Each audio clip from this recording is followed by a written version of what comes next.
My name is Juha Saunavaara, and I'm here with Marina Lomaeva from HIECC project.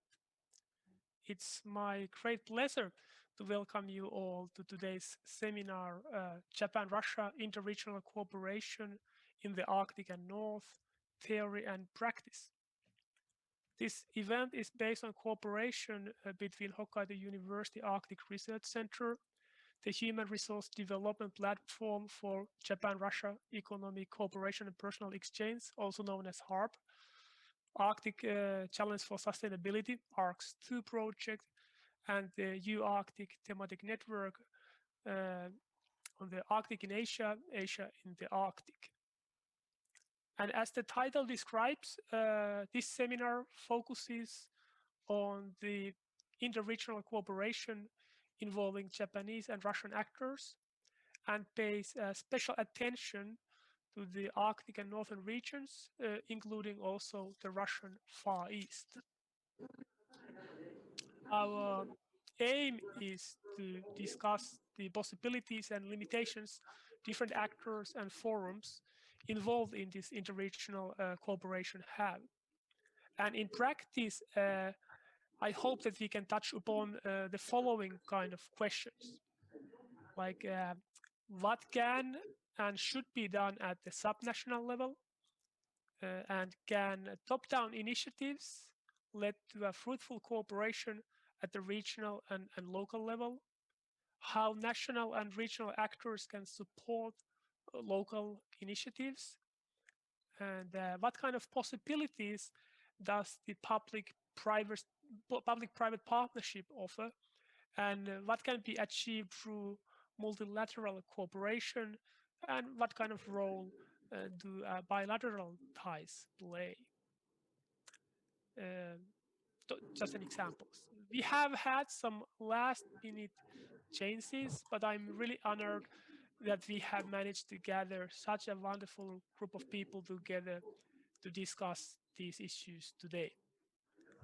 However, before giving the floor to our speakers, I would like to announce a few housekeeping rules. First, I hope that you will mute your microphones and turn off your cameras.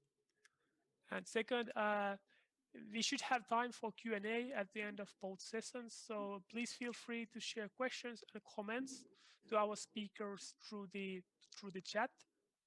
And third, as you can see, we provide simultaneous interpretation in the Japanese, Russian, and English. So please select the audio channel that you prefer. And then, without further ado, I'd like to open the part 1 of our program. During the next 70 minutes or so, we will hear presentations from 4 distinguished scholars. And after that, we should have approximately 20 minutes for Q&A before it's time to have a short break. And now, without further ado, it's my great pleasure to invite our first speaker, Professor Dmitry Streltsov from MGIMO University, Moscow State Institute of International Relations. Professor Streltsov has a long-lasting relationships with various Japanese universities, and he's an expert on domestic and international politics of contemporary Japan and Russo-Japanese relations. So, dear professor, the screen is yours. Thank you very much, Juha. It's a great pleasure for me to speak at this extremely representative conference. And my today's mission is to introduce the topic, which is of great interest. I think that it is one of the main topics that is pivotal for today's conference. And my presentation is based on PP slides, so let me start my presentation. So I'd like to start today's sorry.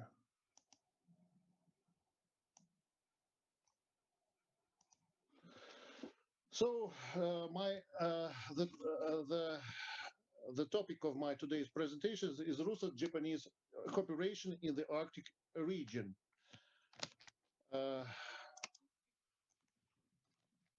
Sorry. My first allegation, the first thing I want to attract your attention is that Japan lacked its interest to the Arctic region in the past, in the post-war period, due to several reasons. First of all, the legacy of isolationist policy of the Tokugawa period, and the negative legacy of relations with Russia. I mean that the period of the pre-war development relations between Russia and Japan, and the post-war period when Japan built its policy based on the military threat from Russia. Therefore, Arctic studies were secondary to the Antarctic studies in the paradigm of polar studies in Japan. And after the Cold War, Japan's interest to the Arctic region was based on, to my mind, on two pivotal things. One of them is Japan's ambitions to become a global political leader. And that means that it has two things in its motivations. One of them is the ambition of Japan as a green superpower, the country which leads the global movement, the global green development movement, and the fight against green gas emissions, against emissions. And another thing is energy security, because the Arctic region contains 30% of the world's unconfirmed natural gas reserves, and short transportation route to Europe. These are the, so to say, economic background for Japan's interest to Arctic studies.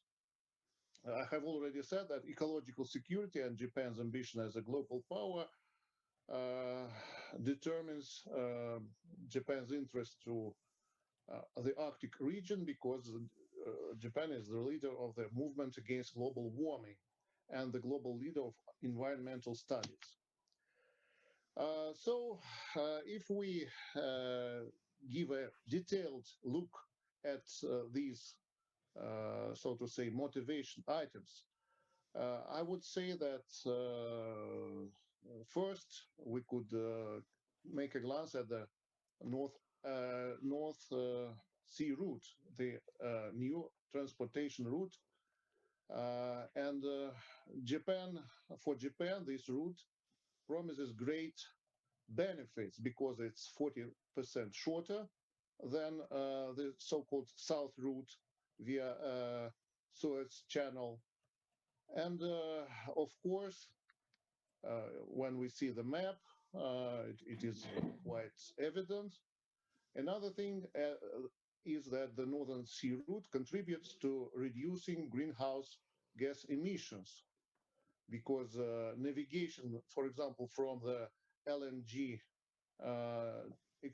development sites is 65 shorter to Japan via Northern Sea route than via the Suez Channel. Another thing is that besides, at present, this Northern Sea route is very promising because it already allows year-round sailing, which was unimaginable in the past. But today, in 2020, there were some qualitative shifts in the assessment of the Northern Sea route, because first, in January 2020, there was a sailing experience of LNG carrier from the Yamal Peninsula to the eastern end of the Northern Sea route. And another thing is that in July 2020, there was an experience of sailing of carrying LNG cargo from the Yamal Peninsula to Japan. So at present, this route seems quite viable and promising for Japan. And of course, there are some merits which were evident even earlier, that this route is much safer than the southern route, because it does not require to pass through these territories, these aquatories with the threats of piracy and terrorism. And besides, Russia has enough technological and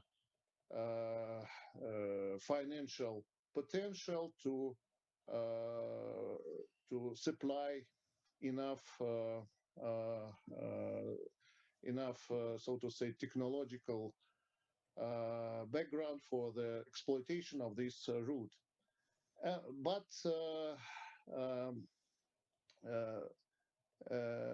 And besides, unlike other countries, Russia has good pilotage services potential, like the assessment of the thickness of ices, etc. But there are also doubts on the part of Japan towards the Northern Sea route. First of all, the first thing is that Russia is yet to implement improvements to the infrastructure of Northern Sea route, because main decisions on its development were taken in the last 3 or 4 years, in 2018 or 2019. And therefore, the scale of the exploitation of sailing through NSR is perhaps 20 times, almost 20 times lower than through the Suez Strait at present. And besides, Japan fears Russian monopoly in setting shipping conditions for the NSC, like fear of high export tariffs, restrictions on national flag of tankers, etc.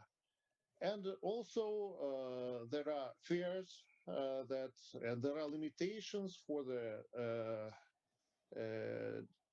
navigation capabilities of large capacity vessels because of the shallowness of Bering Strait. And also Japan, as an environmental protection leader, fears the risk of serious accidents connected with some damage to the fragile ecology of the Arctic. This leads to difficult assessment.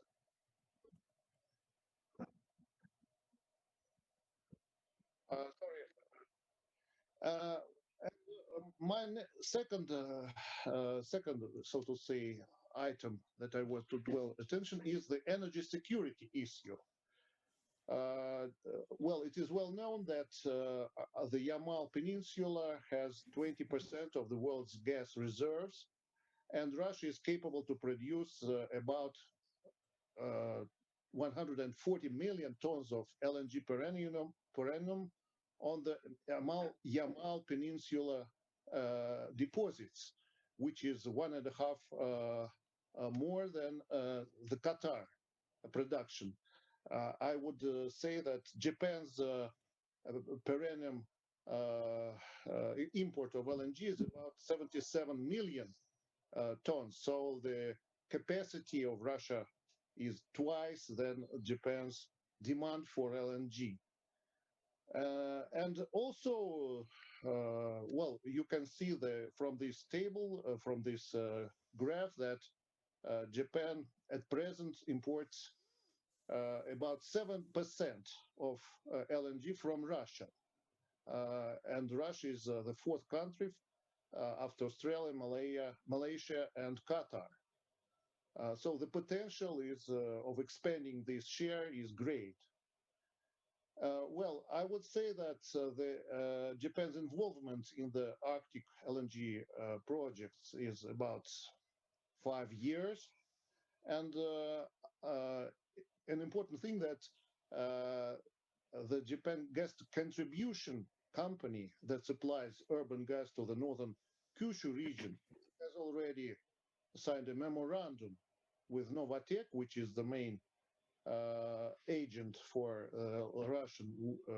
Russian LNG projects. So Japan's demand for gas is linked to these projects already. There are some management decisions. This is the outline of the Arctic LNG project, which is the most promising for Japan's participation. Its total capacity is about 20 million tons of LNG per year. And another important thing that this project is based on the idea of spot transactions, not long-term contracts, but spot transactions for the whole LNG, for the whole Asia-Pacific region. This is the map of the Arctic LNG, where Japan is involved, and the agreement for the purchase of 10% in the Arctic LNG has been signed during the G20 summit in Osaka in 2019. Japan will take about 2 million tons per annum from LNG from this project, which is about 1/3 of Japan's total demand, and the Japanese investment will reach almost $3 billion US. The whole investment will be about $22 billion for the whole Arctic LNG project. But there are also doubts on the part of Japanese investors, like the fear of falling under Washington sanctions, unpredictable situation with Russia, as projects in the energy sphere can take decades, and Russian political and economic situation is very unstable, and an attractive investment climate, because Japanese companies complain about problems with custom clearance, legal regulations, etc. And out of two main companies, and Mitsubishi, only Mitsui survived as a Japanese private investor, together with JOGMEC, which is a public company. But the distribution between JOGMEC and Mitsui is JOGMEC took 70% of the deal and violated its self-imposed 50% limit. So Mitsui agreed only after this very favorable and beneficial condition was set. And my view is that Mitsui has very special relations with Russian authorities and fulfills certain political instructions for the Japanese government, not necessarily linked to the economic expedience. So as for JOGMEC motivation in participation, I would say that the first thing is, of course, the diversification of supply sources of LNG and the international competition around the LNG share, this project share, Arctic LNG 2 share. And another thing is that operating costs in the Yamal Peninsula are much lower than in the Middle East, because it's much cheaper to cool gas to the temperature below zero in polar latitudes than in the latitudes in the Middle East. And of course, there is political motivation. First of all, the necessity to advance negotiations on the peace treaty. That was Abe's strategy of settling the border dispute with Russia. And that was an instrument for this strategy. And the China factor for Japan, not to cede Arctic to Russia, not to China, sorry, this is a mistake, and not to let Russia move too closely to China. And my own view that Japan views the Arctic projects within the strategy of the free and open Indo-Pacific, because Japan could become the main link connecting the Arctic Sea route with the Indo-Pacific region, including Southeast Asia and India. As for China factor, I would say that there is not only competition, but also cooperation motive in Japan's perspective of this project, because during the Abe rule, the Abe cabinets, there was a proclamation of, there was a strategy of cooperation with China, of lifting Japan-China relation to a new era, proclaimed. And within these projects, Japanese and Chinese companies will cooperate together, because Chinese companies have 20% share in these projects. So Japan will cooperate with them. And for Russia, these are important in terms of balancing against China, because avoiding the unnecessary tilts to China and the prospect of expanding sales channels to Southeast Asia and India through Japan. Well, of course, there are also other spheres, potential spheres of cooperation in the Arctic between Russia and Japan. First of all, this is improving quality of life, wooden house construction in the extreme climate conditions. And one of the examples of fruitful cooperation is wind power plants, because this is very acute necessity for building such autonomous plants in the Arctic area.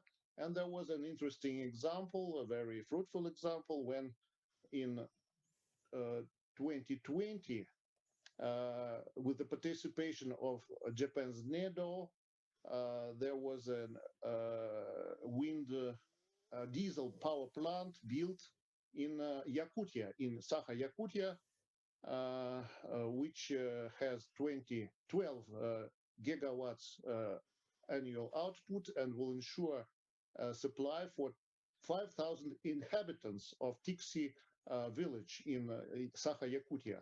This is a very interesting and promising example. And the last thing I would say, military security for Japan and the Russo-Japanese relations within this perspective. I would say that Arctic becomes a testing ground where the interests of main global powers collide, and Japan is no exception. For Japan, the Arctic region is treated as the arena of China's containment policy.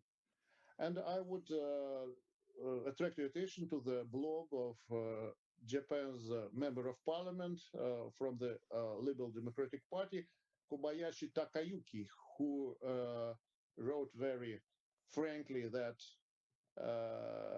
the competition in the Arctic, and he mentioned Chinese expansion, military expansion in the Arctic, nuclear submarines that sail in these areas. This poses a threat to Japan because of the damage to the US deterrence against China. 1 minute left to conclude. Yes, my last thing. Therefore, the balance of power in the East Asia will be disturbed. And this raises the value of Japan and the strategic route through the Arctic of the Soya and Tsugaru Straits to the Arctic. So Russo-Japanese, my last thing, I would say that Russo-Japanese cooperation in the Arctic has global dimension, and it has very constructive and productive potential, because it creates a new logistic link that will connect Russia and Japan with other countries of the Indo-Pacific region. Thank you very much. Thank you for your attention. I would answer the questions. Thank you. Thank you so much. We will have questions and answers at the end of this session. So next, I would like to invite Professor Alexander Sergunin from St. Petersburg State University to give his presentation. Professor Sergunin's field of research covers Russian foreign policy, Arctic politics and security, international relations. Furthermore, I have learned to know him as one of the leading scholars studying paradiplomacy in the Arctic context. So, dear professor, the screen is yours. Many thanks to organizers. Let me share the screen to demonstrate my presentation.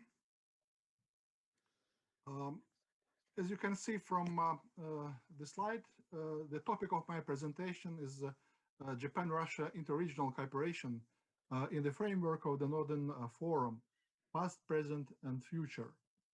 Let me remind you that since the first international conference on human environment in northern regions, which was one of the predecessors of the Northern Forum, and the first conference was held in 1974.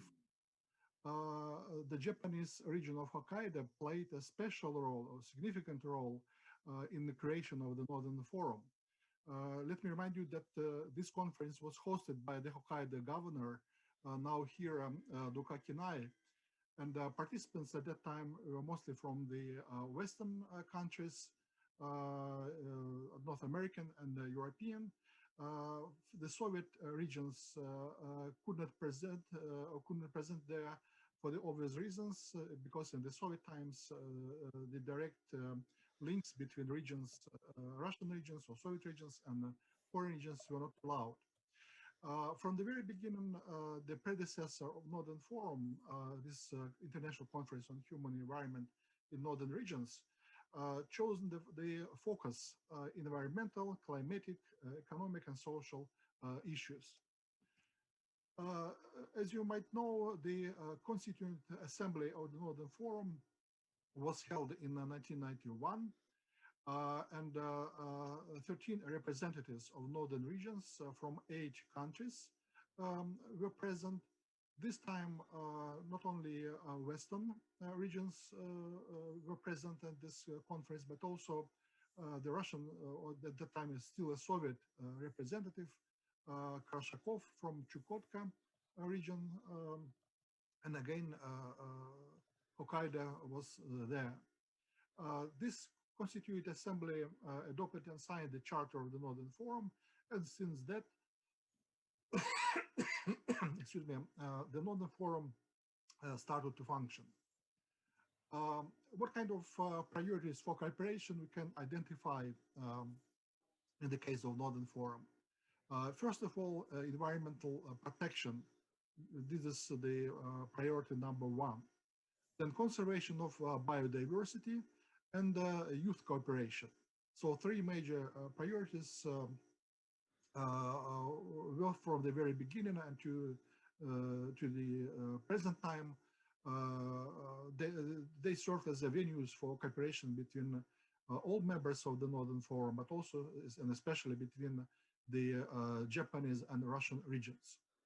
I would say that in the period of 1993 till 2004, the Sakhalin region was the principal partner of Japan, Japanese region of Hokkaido, and they had a sort of a special relationship between these 2 regions, and the cooperation was not limited only to industrial projects.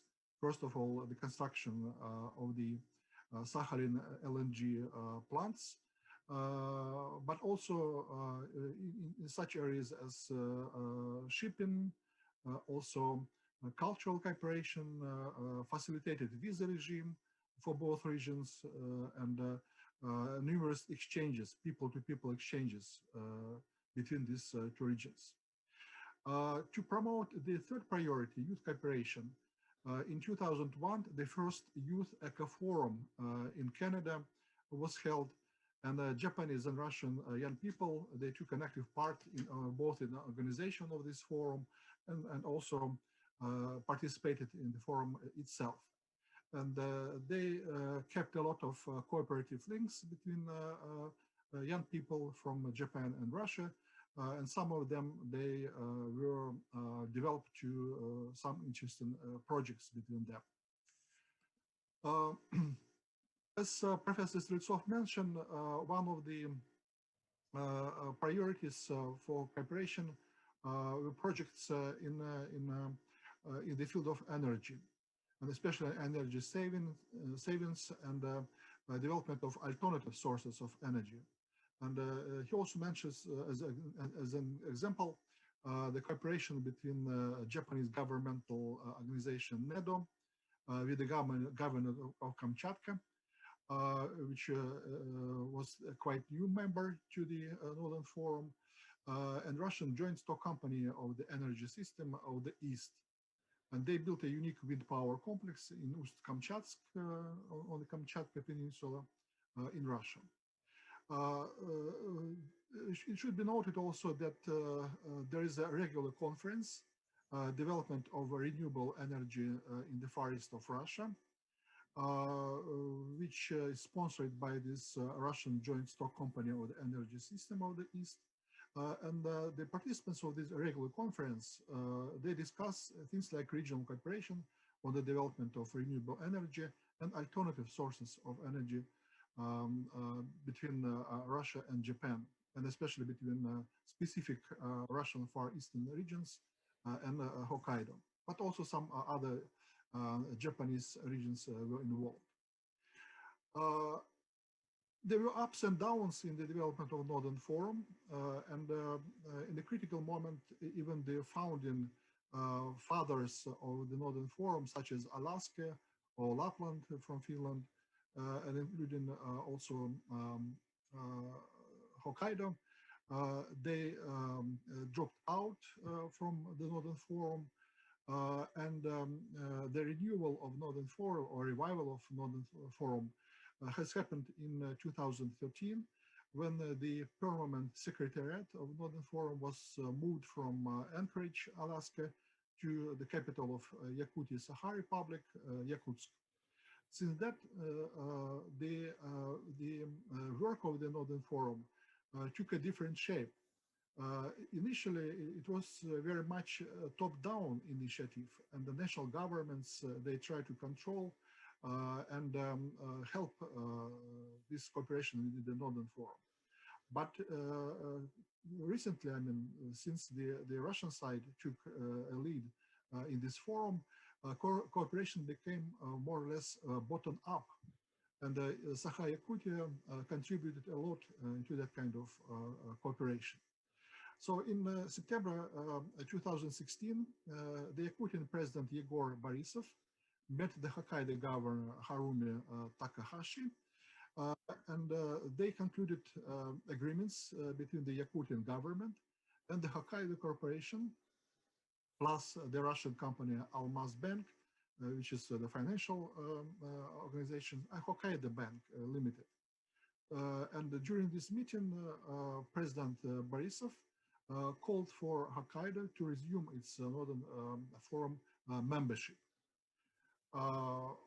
But in fact, Hokkaido and other Japanese regions, they take part in the Northern Forum cooperation on the informal basis. Professor Streltsov also gave some examples of successful cooperation between different Russian regions and Hokkaido region in Japan.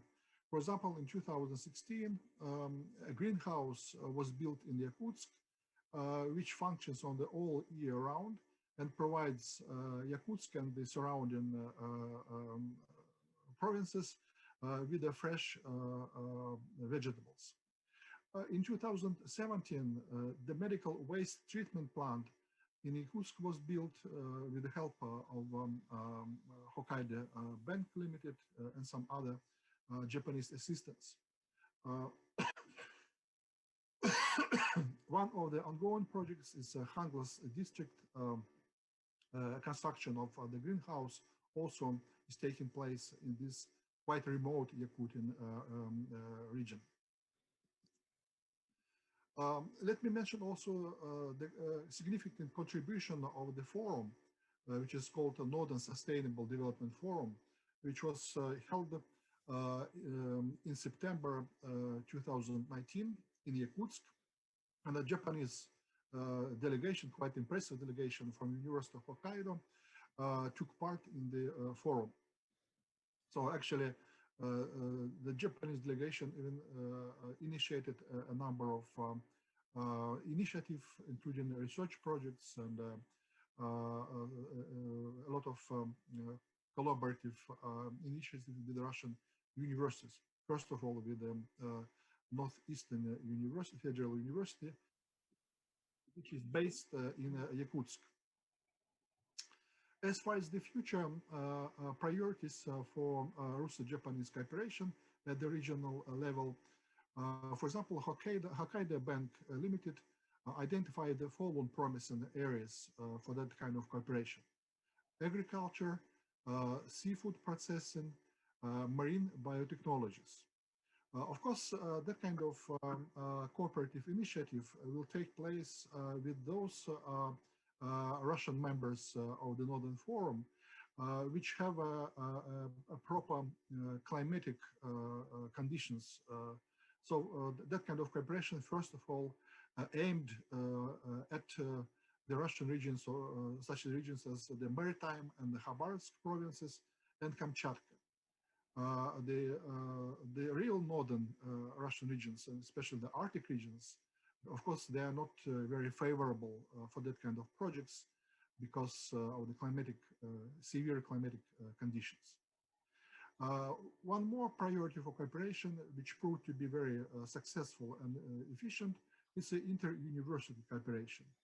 And again, University of Hokkaido is a leader of that kind of cooperation, and it has a lot of cooperative links to Russian universities. And especially that kind of cooperation is fruitful in the frame of University of the Arctic virtual or networking university. And my university, for example, St. Petersburg University and the Hokkaido University, they both are members of this University of the Arctic and develop a lot of interesting joint projects. Another forms of or venues for cooperation, for example, is construction of the Kamchatka LNG terminal. A special agreement was signed between Novatek, Japan Bank for International Cooperation, Mitsui Lines, and to build the LNG terminal or LNG hub. The idea was that to construct two hubs, one on Kamchatka, which serves the Pacific Ocean region, and another hub nearby Murmansk, where the LNG should be reloaded from LNG ice-strengthened tankers to normal LNG tankers without ice strengthening. So the idea was to save time and use LNG ice-strengthened tankers only on the sea, Northern Sea route, and they are very good for that. And when they navigate in the warm seas or oceans, it's not very good for them because they have to clean up the hull every time when they return to the icy waters, in order to prevent penetration of so-called invasive species to the Arctic Ocean, which is quite dangerous for the local habitat. So Japanese companies, they participate in this ambitious project. As Professor Streltsov already mentioned, in the same year, 2019, the agreement on the construction of the Arctic LNG-2 was concluded between Novatek and Japan Arctic LNG, which is a joint stock company, Mitsui and Japan Oil, Gas and Metal National Corporation. It was also amended by the Russo-Japanese Interregional Cooperation Year, which took place in 2020. And according to the organizers of this cooperation year, priorities were, first of all, reindeer herding. Secondly, transport infrastructure in the northeast Arctic, the region which is especially important for Japan. Thirdly, Arctic island development, because in the Arctic we have a lot of small and big islands which need some care. And Japan has a lot of technologies how Конечно же, у the numerous challenges which we have on the Arctic archipelagos and islands. And also, Japan is very helpful in terms of creating Arctic data centers, multi-purpose, multi-dimensional data centers. I'm moving to the concluding part of my presentation. Let me remind that currently 14 regions from different countries are members to the Northern Forum. Unfortunately, Hokkaido is still not back to this forum. This map demonstrates how big the coverage of the Northern Forum. It's quite impressive, and hopefully Hokkaido will join again the Northern Forum. And it should be noted that a lot of potential in the Northern Forum. It has 10 working groups, more than in the Arctic Council, by the way, and the cooperation between the Northern Forum members are much more diversified than the Arctic Council. And we have working groups such as regional adaptation to climate change, environment and conservation of biodiversity, development. 1 minute to conclude. Yes, housing in the Arctic, transportation in the North, business cooperation in the North, health in the North and social issues, culture, education, research, assessment of quality of life in the Arctic regions. I would say that a more detailed cooperation, more nuanced cooperation in the Arctic is a very strong competitive advantage of this interregional organization. And let me close on the optimistic note that among the Northern Forum business partners, we already have a Hokkaido International Exchange and Cooperation Center, and of course several business partners from the Russian regions. So I think that the Northern Forum has a very good potential for future cooperation between the Russian and the Japanese regions. Thank you very much. Thank you so much, dear Professor Sergunin. I would like to remind all of our speakers that please make sure that you select the interpretation channel off when you give your speech so that the interpreters can hear you well. And then our third and fourth speaker, they come from Hokkaido University.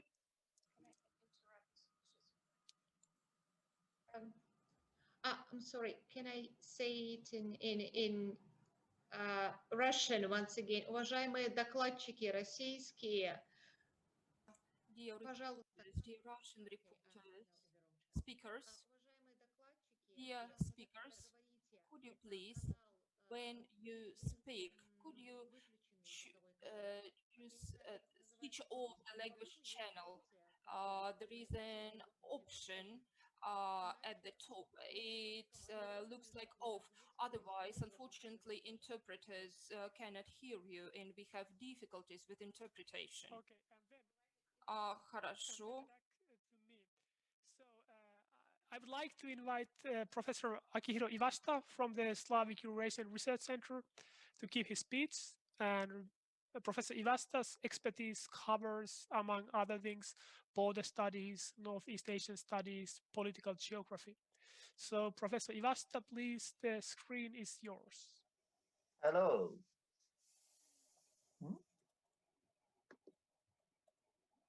Hello, Yuha and all. Thank you for inviting such a wonderful, great seminar on Russia and Japan.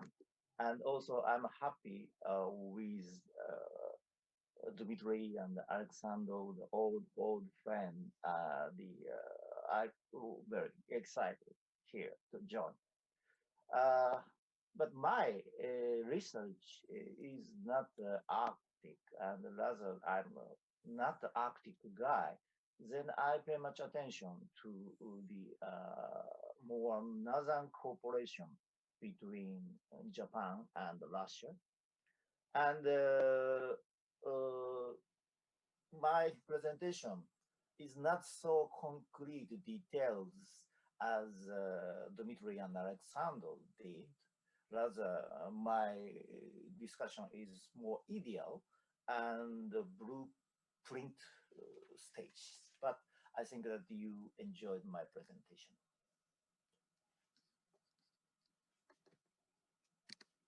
So if we think of the relation Japan and Russia in this area, the what kind of natural partnership, then we have so many challenges to overcome to do it. For example, you look the trade volume 2017, so the before COVID-19. So this is the realities of our relations, Japan, Russia, South Korea, and China. So it's very, very impressive. Three countries heavily dependent on China. This is the realities in trade. And also, if we look at people's flow, it's a bit very interesting. So Japan and Korea is very, very similar structure in the people's flow. So the 50% for both countries and Japan or Korea and China people's flow, almost half of the people's flow. The Russian's presence is very, very few. And also, if you look at China, China is now the greater country. Dependence on Korea and Japan, Russia, just 30%. And for Russia, Russia is still the not Northeast Asia centered countries. So particularly Japan and South Korea's presence is little. But if we carefully look at that, if Russia and China's relations counted in, so the Russia's image is a bit bigger than we usually think. It means that Russia very, very needs China in the region. This is the realities first. And perceptions follows such kind of orientation. I quoted the large press Japanese intelligence data, but in natural it comes from Russian database. So it's very clear what country is threat, US, what country is friendly, China, what country is unfriendly, Russia, US. So it's a extremely huge gap image, US and China. And I'm a bit shocked. What country does Russia share the common sense, mutual understanding? China as a third place after Belarus and Kazakhstan. So this is the reality of now the data on ordinary people's perceptions on China in Russia. In turn, Japan's too much China, as I know, you know, and too little Russia migration economic points.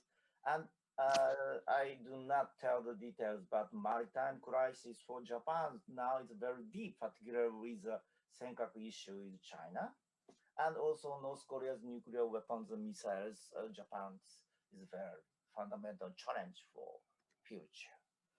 So we back to the map. It's a kind of a piece of Alexander's greater Arctic center map. This is a Hokkaido center map. Hokkaido's private high school teachers create this map centered in Hokkaido. So it's very interesting because it's Ohotsk Sea is larger than Japan Sea. So Japan and Russia could think and work together in what orientations. But as you know, Japan's red lines policy always constrain this cooperation. Northern territory issues. Northern territory issues solution is a must for reshaping relations with Japan. So we back to the 2016 in Vladimir Putin came to Yamaguchi hometown Abe Shinzo's and back to the Tokyo, no joint statement, no concrete results, no word on the territory disputes. In conclusion, the Putin's policy reaction is very simple. No existence of territory disputes for Russia. It's a result of World War II and no negotiation network Fukunashiri and only 1956 joint declaration as a basis for peace treaty, but no non-conditional transfer. The Shikotan Habumai, the further negotiation necessary. This negotiation is very tougher for Japanese. One example is Japan should leave the alliance with the United States like that. Very simple conclusion.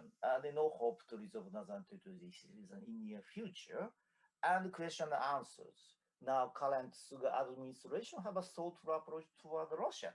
I don't think so at all. It's difficult because Abe Shinzo exhausted every approach to the Northern territory issues. So what about this kind of situation? I think geopolitics around Northeast Asia must shift. Japan needs to build up the regional relation from the bottom. I believe today's seminar's meaning is here. So I'm very excited to hear. It's not the state-to-state centered discussion, and more locals, more regionals. So what kind of initiative we would think? Here is a bit very blueprint idea. I think we do not depend on so much track first, because it's a kind of sovereignty issue, very, very tight control by the government. I prefer the track I. This is a kind of think tank network beyond the border, independence, interdependence, international initiative, innovation. We can put any I. I think that this today's seminar also the kind of the track I initiatives. And the structural images, the policymaker should work for everything, but local means that the beyond and country, more peace or more details, more people's living spheres levels. Regional, sometimes it's beyond states and countries. Also, we invited the private stakeholders, universities, and grassroots. And today's Alexander's proposals I'm very struck out. And we also think that our place to live, particularly Dmitry from Moscow, but almost here in the region, particularly if we think that as Japanese. So it's a kind of Northeast Asia, but integral part of Eurasia. I already show the meaning of China. China is beyond now Northeast Asia. Russia is Eurasia and more far from Northeast Asia, the gravities. So we should think of a more wider context and try to localize the issue in the regions. So here is our university museum globe. We think that every day, not every day, but every week, look at what image we share the future. So Northeast Asia, NR, it's a kind of range is up to the Arctic, down to ASEAN and West Central Eurasia and Asia, Pacific, and US, Canada. So even we live here in the Northeast Asian community, but necessarily in liaison with from north, south, east, west. So again, back to this map, what we think of that? So my idea is featuring Vladivostok as a gateway for all. So we missed the APEC chance in several years ago, and it's a good chance to reshape that. But it's Russia. For Russia, it's good. The Vladivostok meaning, particularly for Sapporo, Hokkaido, also is across Vladivostok. And China is a north pole to Pacific, through this area to the Arctic. And for Japan, Vladivostok port to Siberia, Khabarovsk, and Far East, and small Siberia. And for South Korea, it's a linchpin for the Korean Rim, particularly in the relation with North Korea. For North Korea, the Vladivostok is a very good place to access to the world. For United States and Northeast Pacific alignment. What kind of issues? Energy, transportation, security balance. The US-China is a big G. It's a kind of a rivalry, but Russia and Japan can work something for the peace here and the stability of the region. And also this region in the sea and land ecology and Northeast Asia, Amur Okhotsk, we know the Hokkaido University is a leading institute for this kind of environmental common house. I skip these details. I'm not expert on science, but we share this kind of tryout Amur Okhotsk project. I think that is very, very approaching to the Arctic. And we look at the flight radar. So I'm always frustrated, but all of the airplane route is a southern route.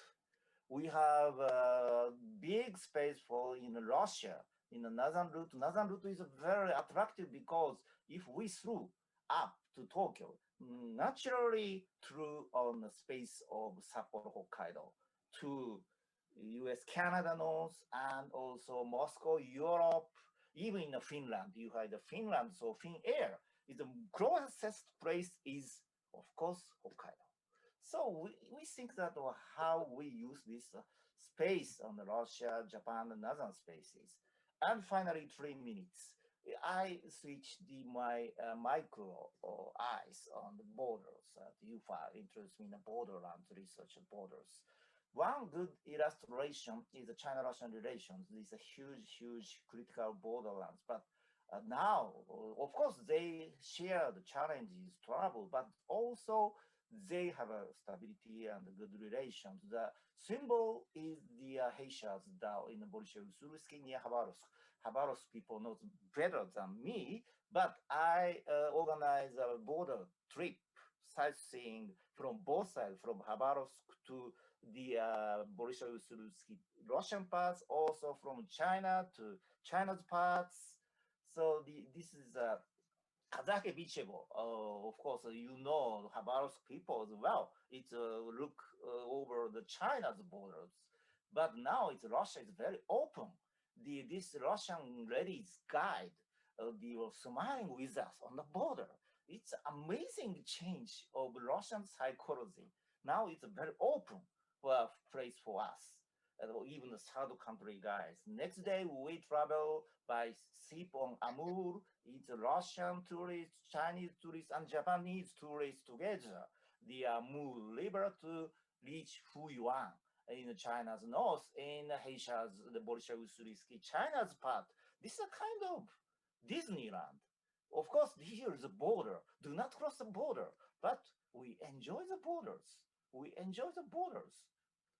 This is a very interesting point, not only Russia, China, Japan, and Russia, Sakhalin. Of course, clearly issue is difficult, but we share the Wakkanai and Korsakov and Yuzhno-Sakhalinsk. And now, with regret, ferry was stopped.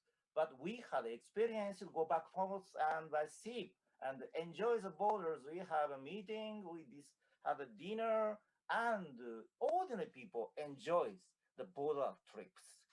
Probably Takada-san, in the second session, he often joined us. He probably would push this orientation.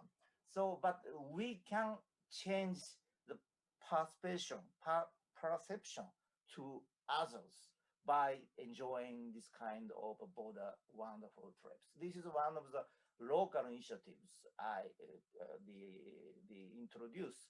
Our Hokkaido University Museum has kind of exhibition. So I know you, Yufa. I think that it's exact time 15 minutes. Thank you for patience. Thank you so much.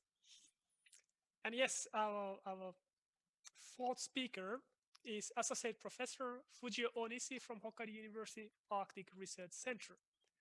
Professor Ohnishi has published widely on issues related to Arctic governance and international relations, as well as on issues related to Japan's Arctic policy.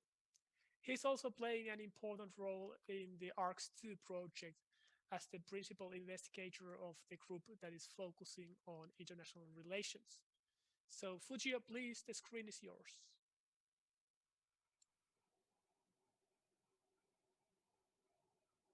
Thank you, Yuha. Could you hear me? Yes, we can hear you. Okay, thank you for your kind introduction and inviting me to the very interesting seminar today. Despite a difficult time, I'm delighted that the seminar is successfully convened today, and the research group of international relations of ARCS-2 could contribute it. I'd like to appreciate efforts taken by the organizers, Yuha and Marina. Let me share the PowerPoint.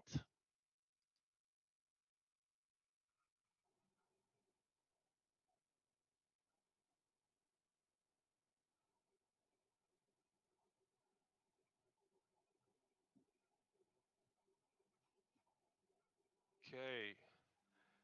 Does it work? Yes, it works. Okay, my talk will be about the formation, development, and challenges of Arctic cooperation from a theoretical perspective of the international relations.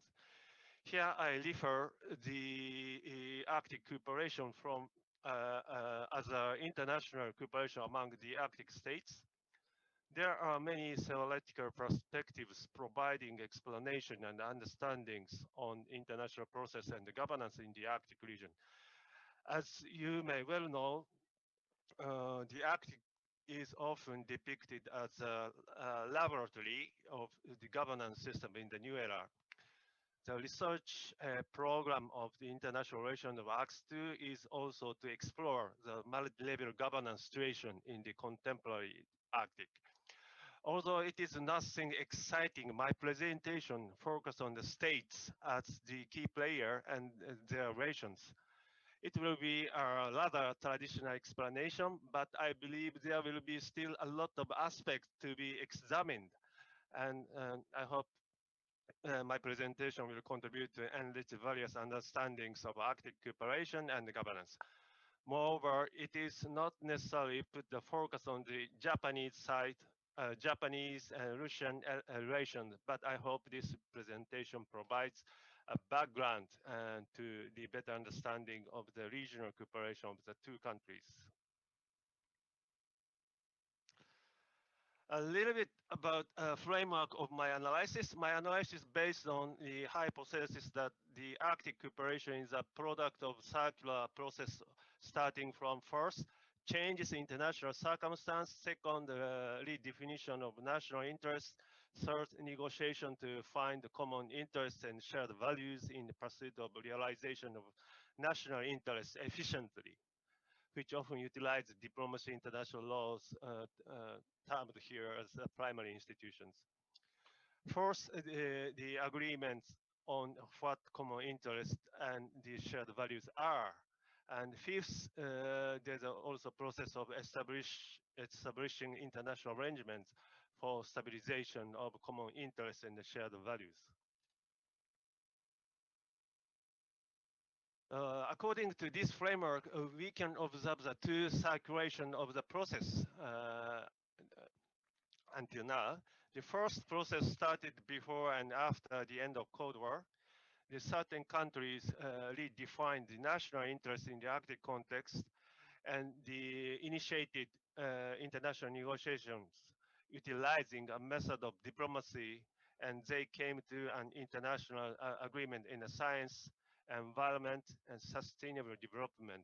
Here I call the process as a zone of peace process. The second cycle of the process occurred from around 2007. It urged states to redefine national interests and negotiate toward new common interests through utilizing diplomacy and international law, which resulted in the agreements of common interests and established a new arrangement. The most interesting question is whether the third circular process is started or not. Together with the changes in international circumstances, such as the strategic competition between the United States and China, and the competition between the US and Russia. Although it is still early to conclude in this question, and I don't spend time for referring it in this presentation, I'm currently researching on the impacts of this global competition on the regional cooperation in the Arctic from the theoretical point of view. So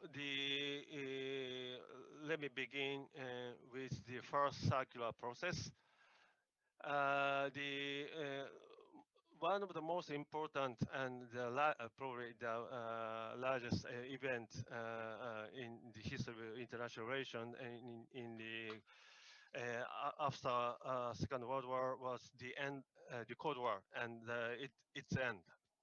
And the end of Cold War brought the end in the military and political and ideological confrontation in two blocks. And it importantly also paved the way for new consideration such as diversification of security concept.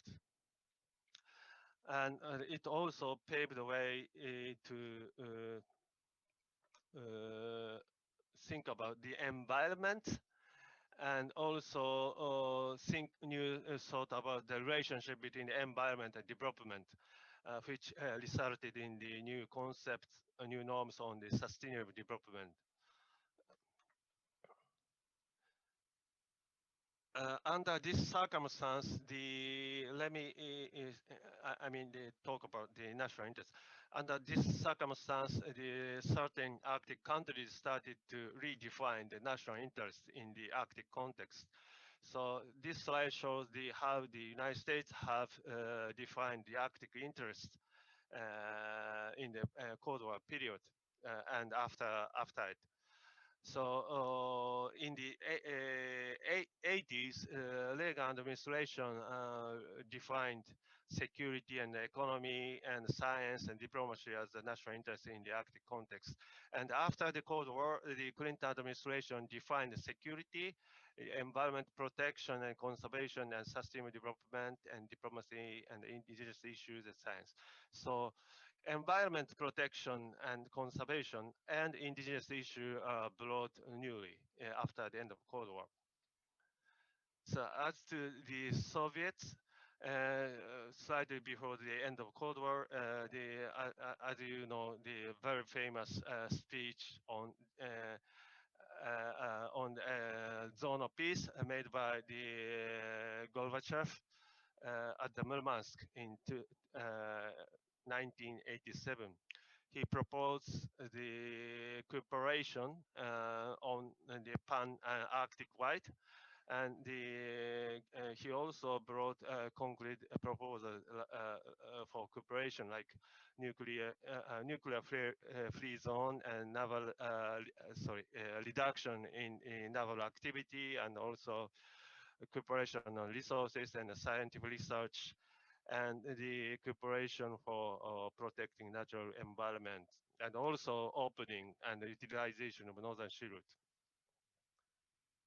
And Finland also, before, at the time of before and after the end of Cold War, came to think seriously about the environment issues, especially the air pollution from Kola Peninsula, in addition to the air pollution, of course, to the European side, like England or Germany. And also, Finland considered very, risk was Finland considered a threat as a threat about the radioactive contamination in the Arctic Ocean.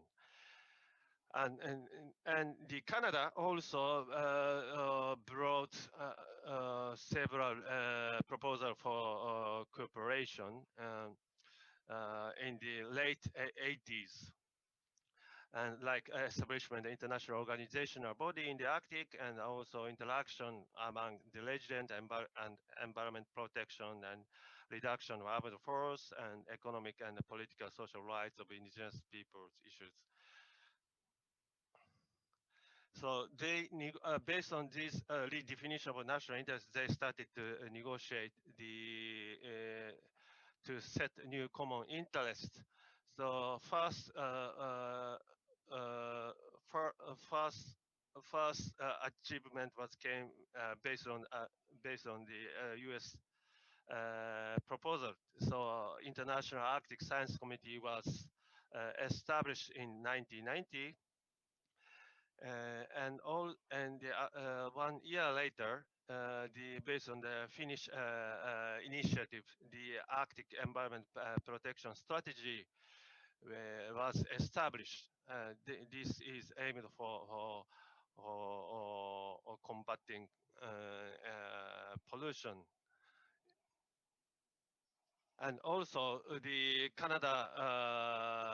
Canadian proposal was resulted in the establishment Arctic Council in 1996. This shows this slide shows the structure of the APS and the Arctic Council.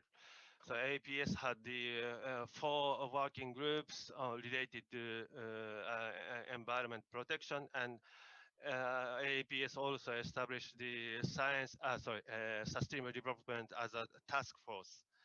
And under the Arctic Council, the initially 5 working group was established, the AMAP, AIM, APPR, and CAF and CWG, and later ACAP was added. So let me turn to the next second cycle of the process. This is I used to call the geopolitical shifts period. So I mean, among the international changes in the international circumstances, there is also, of course, the big ice melts 2007 and 2012. And also increase in prospect for future exploitation of fossil resources in the Arctic, and also the shipping potentials. This slide shows the national interest. This is which is based on the Lash-Heinen study published in 2012, and all Arctic states defined economy and the development of the national interest, and the environment also. Russia is not counted here, but this is based on the earlier documentation of Russian Arctic policy. So Russia, of course, later added the sustainable development is an important aspect of Arctic policy. And also governance issue is commonly defined as national interest. This slide shows the non-Arctic states definition of interest regarding Arctic, but because of time limitation, I like to skip this. And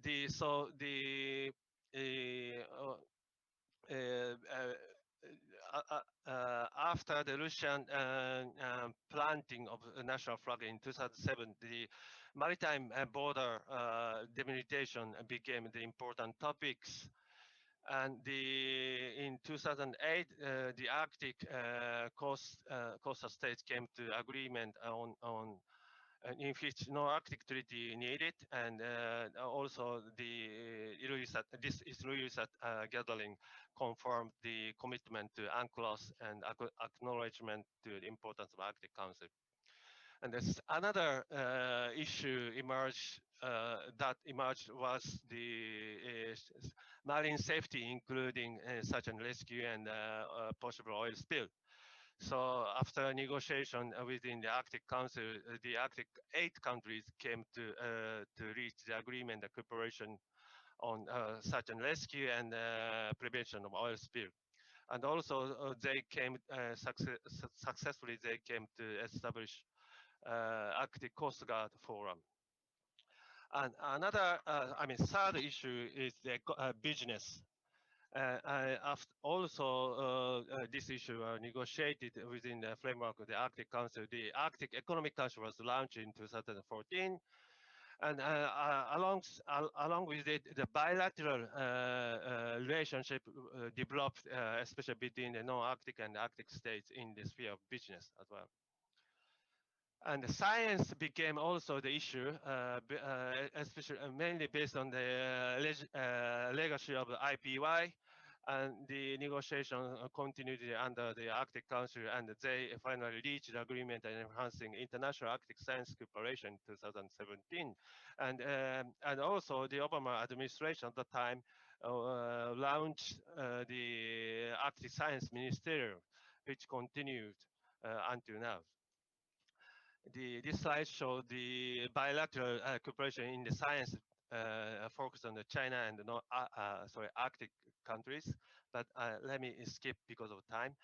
And the last issue emerged and later became the common interest was the fisheries. This slide shows the process of the fishery agreement, the process reaching to the agreement. But in the end, in the 2018, the Arctic countries and 9 countries and the EU signed an agreement to prevent unregulated commercial fishing on the high sea of the Central Arctic Ocean. So let me conclude. I have 20 minutes, 20 seconds left. So in the era of zone of peace, a foundation for cooperative relationship was built. And in the second and circular process, the process of the geopolitical shift, the foundation were challenged once, but these were further developed. The Arctic cooperation system is maintained. And this function until now. But now the big question in front of us whether the global competition affects the Arctic cooperation or not. So what will happen to the foundations, like what this strategic competition affect the established existing common interest shared value in the Arctic? The military issue raised recently the important topic issues among certain Arctic countries, but not we are still in the negotiation how to treat in the peacefully. And trade security is also another issue, but I have nothing to say in the moment, and in terms of the impacts on the Arctic cooperation. Thank you very much for your attention. Thank you, Fujio, so much. Now we have time for questions and comments. I can't see any questions or comments in the chat, so I will start with a few questions that I have prepared beforehand, but all the participants, please feel free to share your questions and comments through the chat. And for the speakers, do not speak too fast so that the interpreters can follow you when you answer my questions. I would like to start with an issue that has already been started off. So we often talk about bottom-up and top-down type of initiatives. And when we think Russia-Japanese relations, we have seen signs of rapprochement and meetings at the very top level. And I'm now wondering what kind of positive effects can national agreements have on the interregional cooperation? Can they lead into a fruitful cooperation at the regional and local level?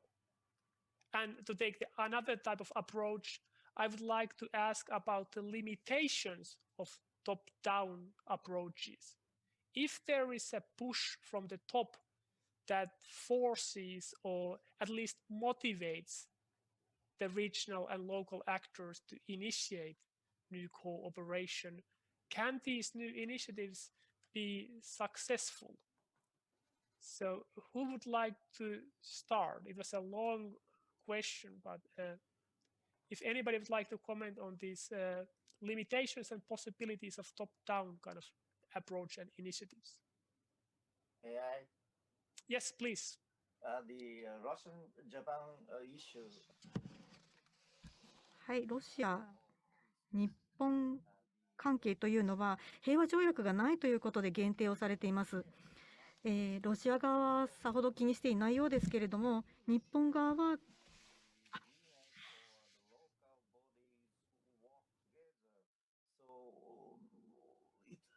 difficult to get the full backup by government.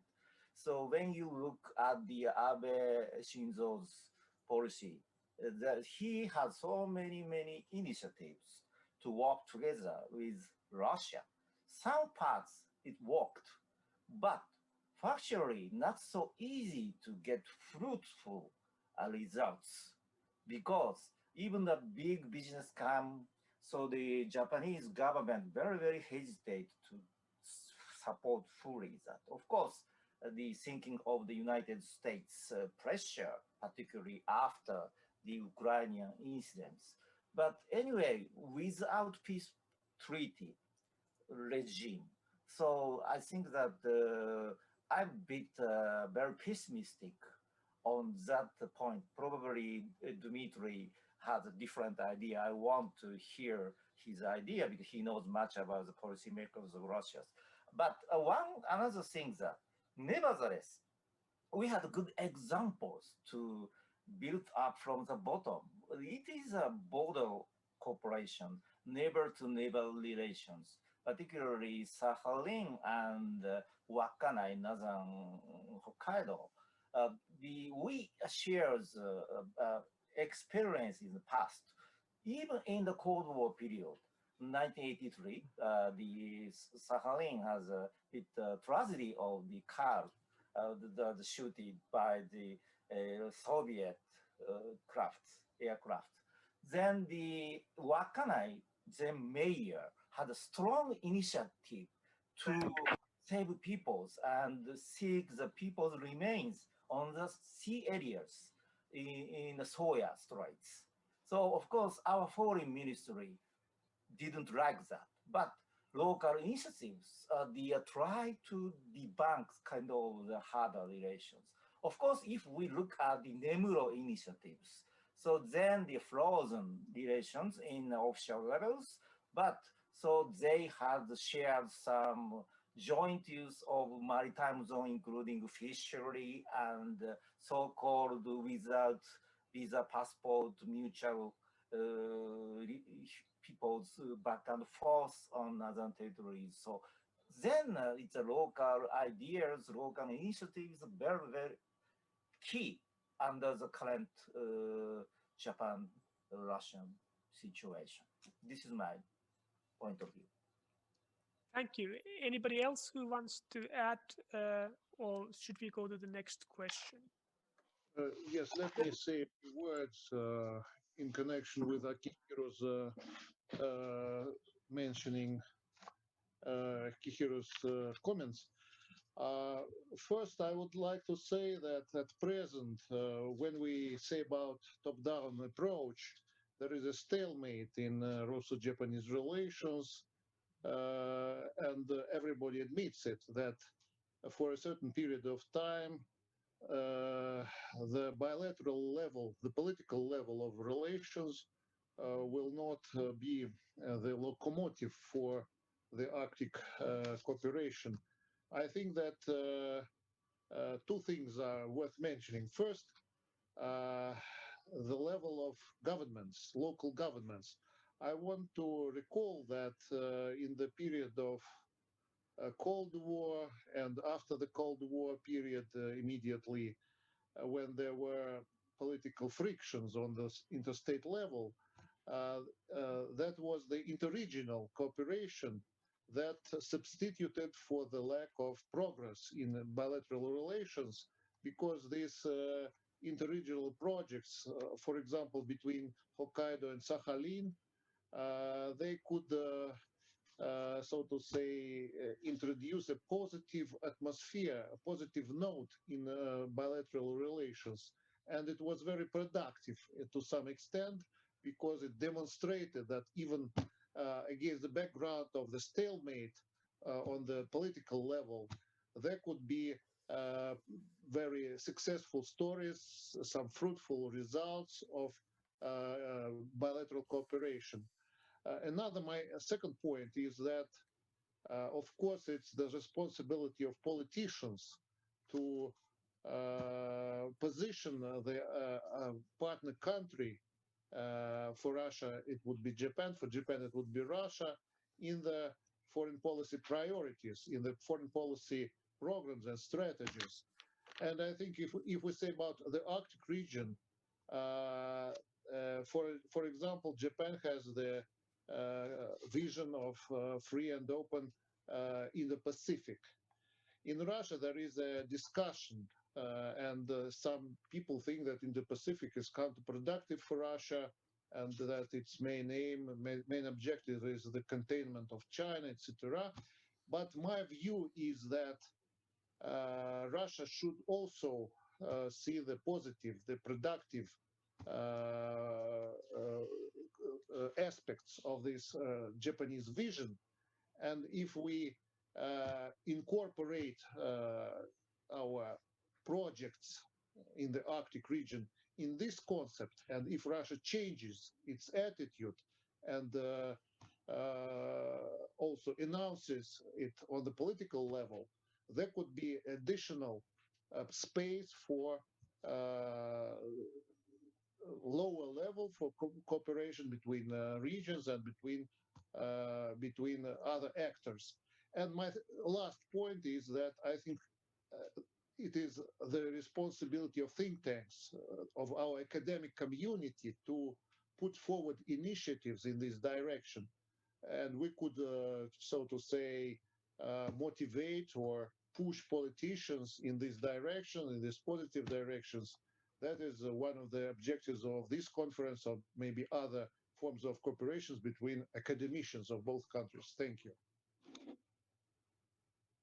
May I add something? Yep. I guess that both the top-down and bottom-up approaches, they have both advantages and disadvantages.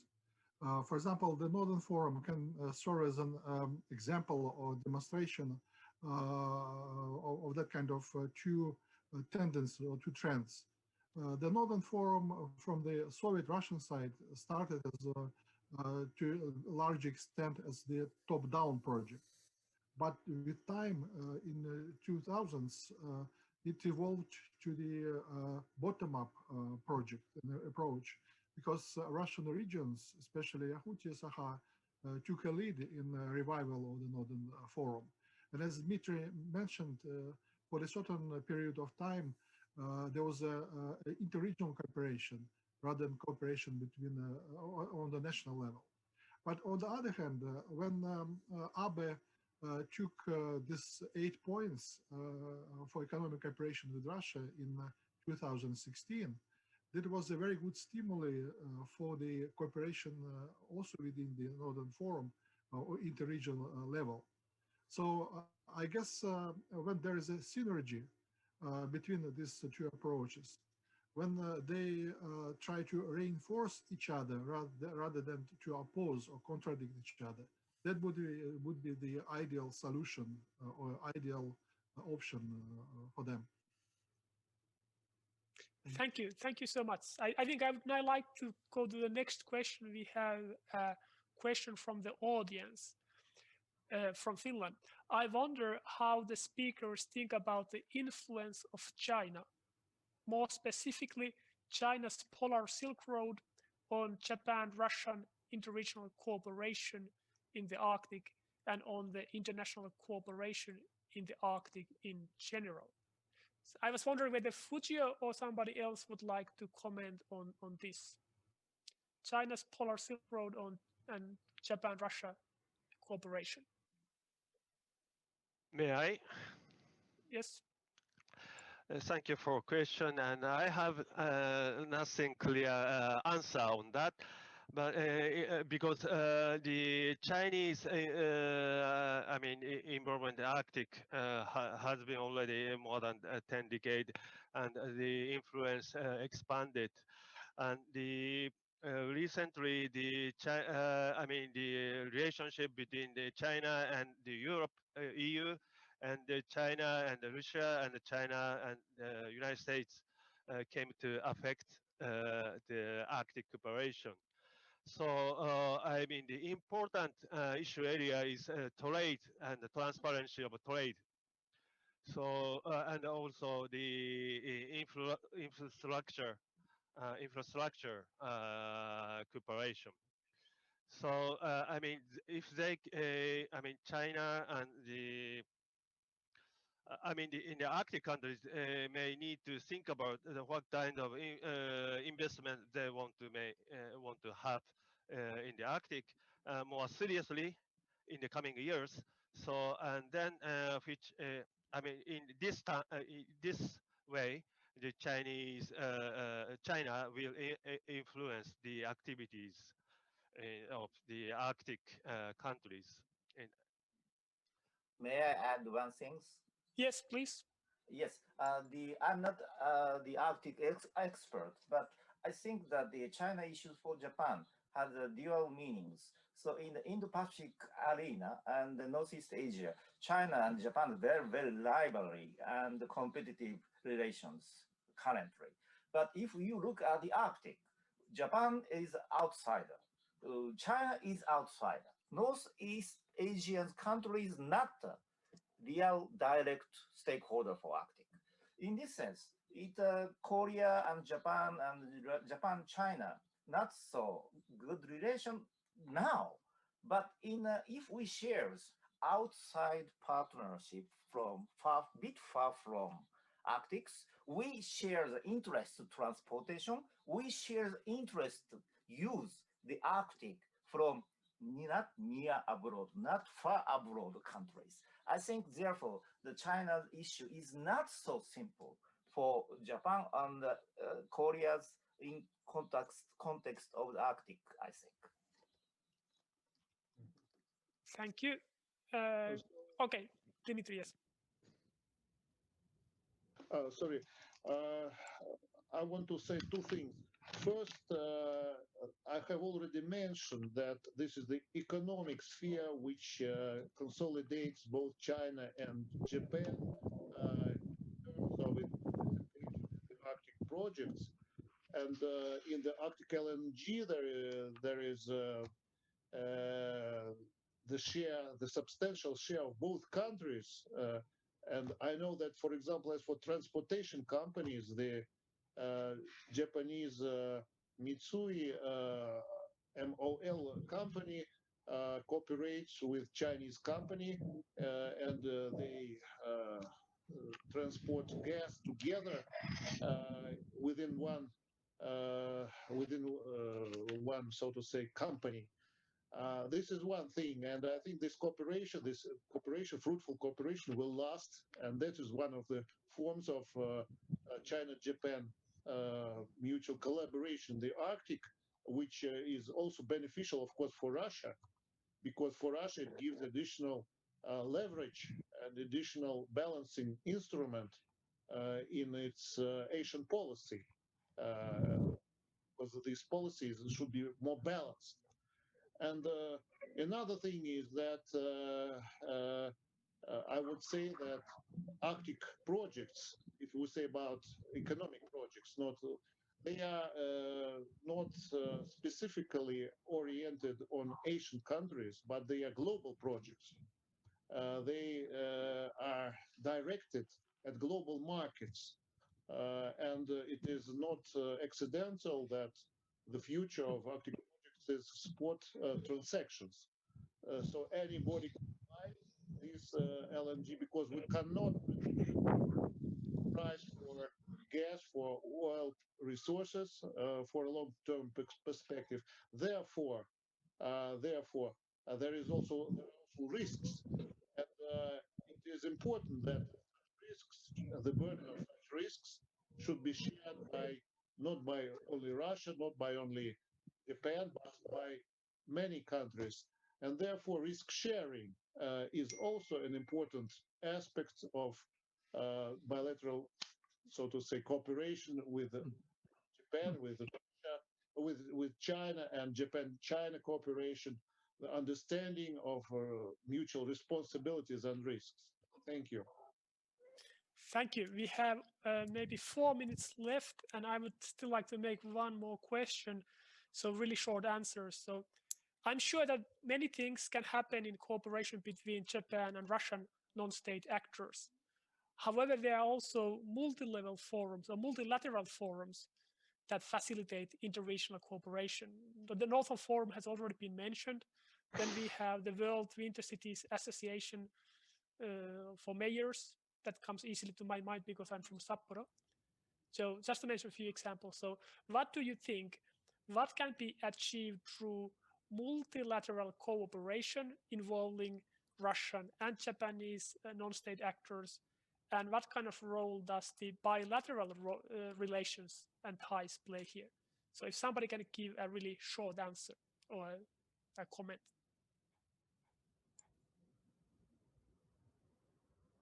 Let me make just a short intervention. I think that these multilateral institutions, most of them, they have a quite informal nature, like the Arctic Council, like the Barents Euro-Arctic Council, or Northern Forum, this Association of Mayors of cold regions. They have a proper focus on development cooperation rather than confrontation, rather than discussion of problematic issues. So all of them, they try to use the following methods. Let's identify common points, the points where we can cooperate, and let's leave aside the confrontational or problematic issues. So I think that kind of approach is very helpful for the Arctic cooperation. Thank you. Anybody else who would like to say something in 1 minute? Well, there is a question about pipeline cooperation. Oh, yeah, indeed. Sorry. Please feel free to comment that one as well. Yes.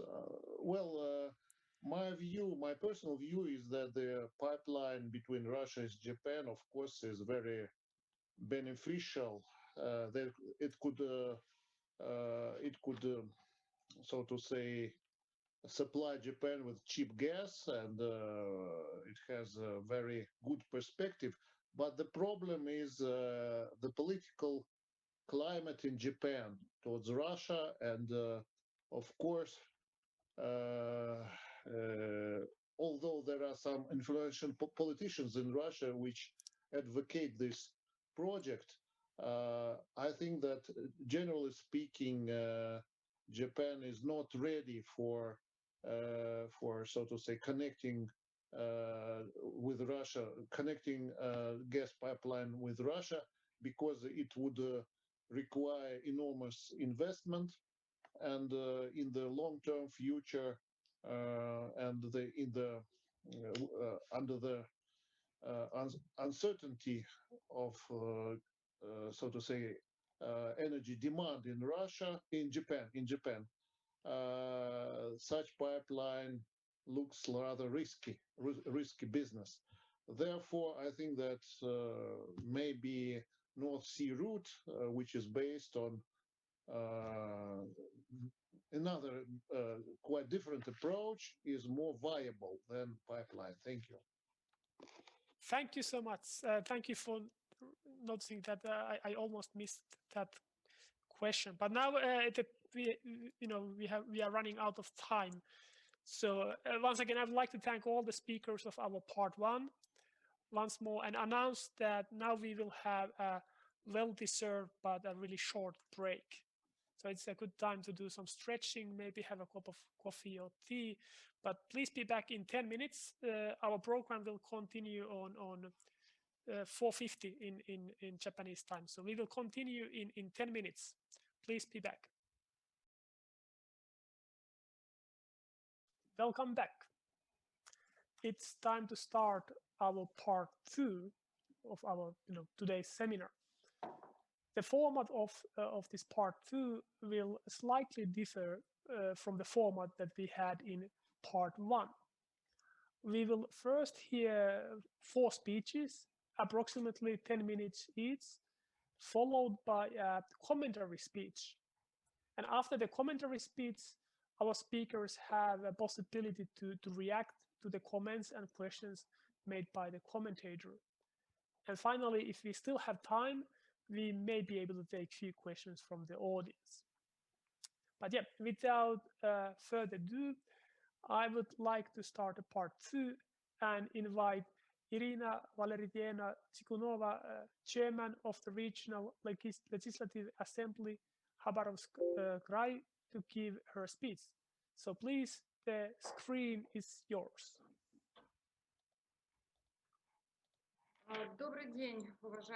Good day, dear participants, dear colleagues. I express my gratitude for the possibility to take part in this event. And I would like to tell you about the balanced regulation of the economy of the Arctic zone and the issue concerning the collaboration of the state and private sectors. Arctic, it is an object of great attention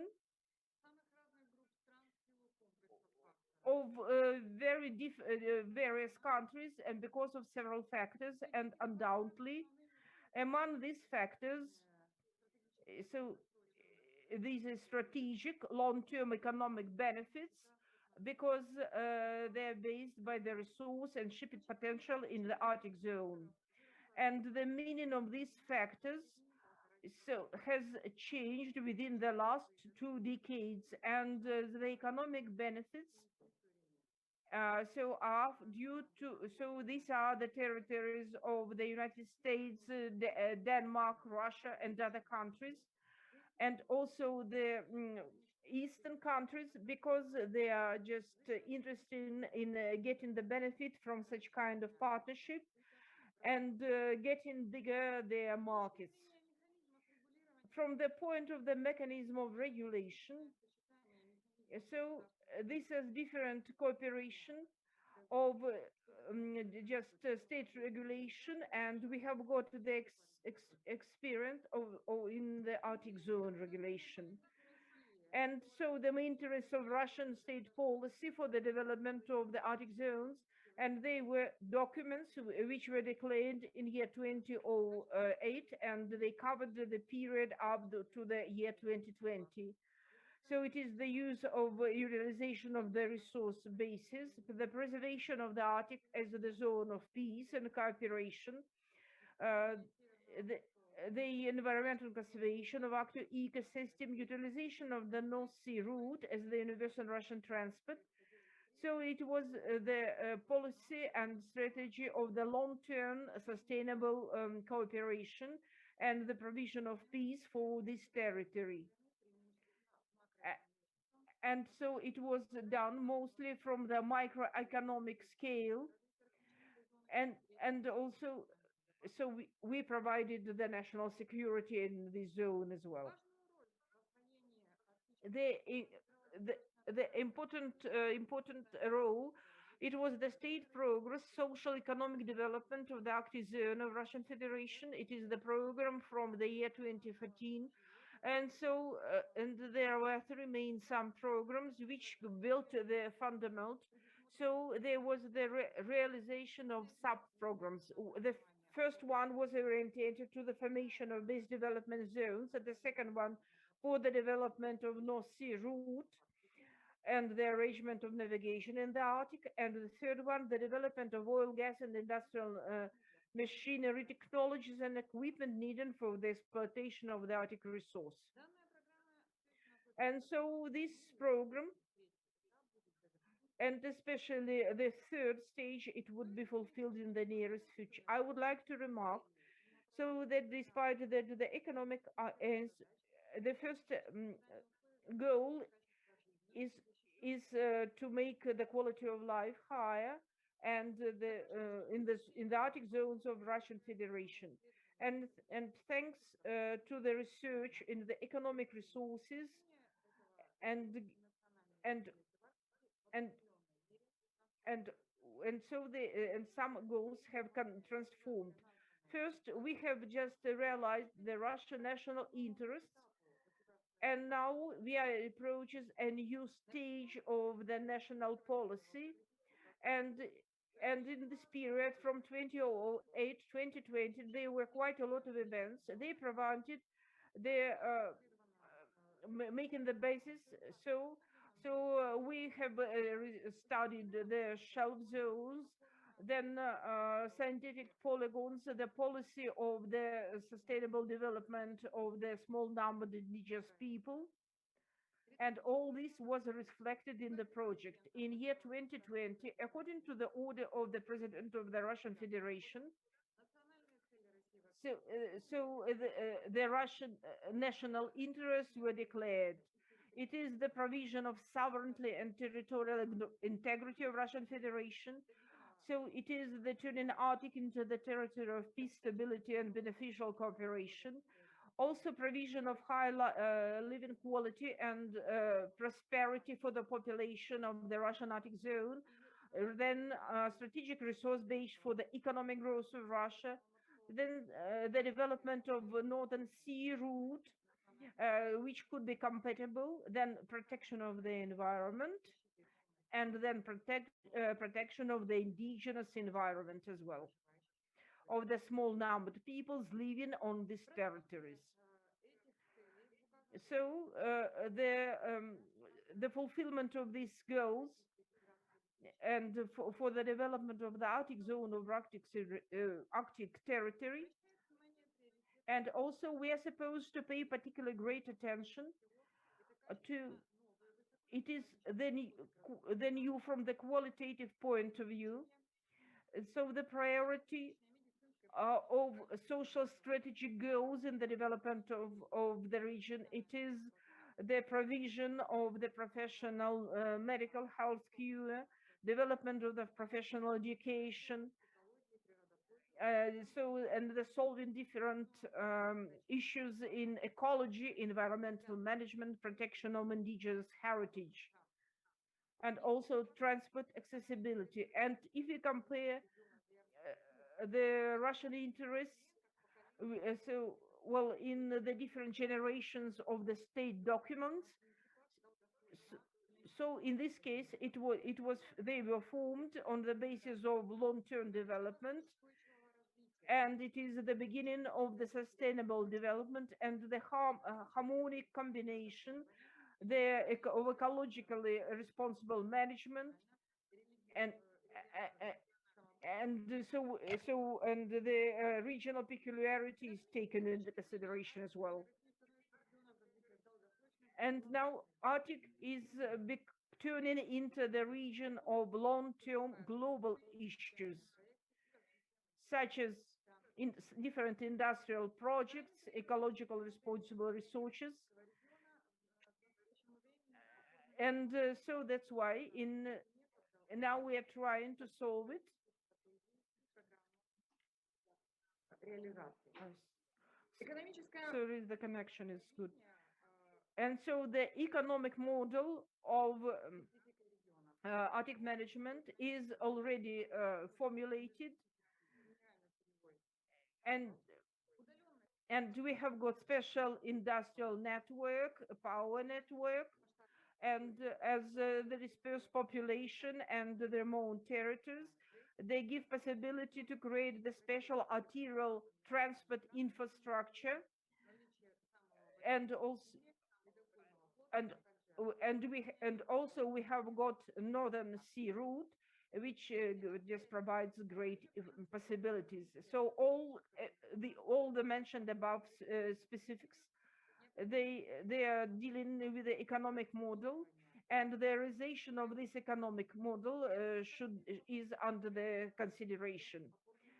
So that's why we have got, in this case, the so-called model of pivotal zonation, the concentration of the industrial sectors, project-based approach, coordination of all economic activities on the stages of designing goals, setting, financing, and Немецкая, Таймыра, Туруханская, Минорильская и Северо-Якутская, а также Чукотская. При этом для устойчивости проведения политики и долгосрочных перспектив генерирования... And so we conduct the policy to creation of the modern infrastructure, as well as they preserve the uniqueness of this infrastructure. In this connection, the and state model for the development of Arctic has specific features and the zones of responsibility of the subject drivers of socio-economic dynamic region. Such subject includes, so first of all, state as governmental bodies and the Institute of Development, big business, which is strategic partner of the state, which has some investment opportunities of co-financing and into the development of large-scale industrial production, as well as production and technologies, as well as commercial competence on the implementation of big products, the sector of small and mid-sized entrepreneurship, the sphere of specialization of which is connected with the necessity to meet demands, the role of this subject. The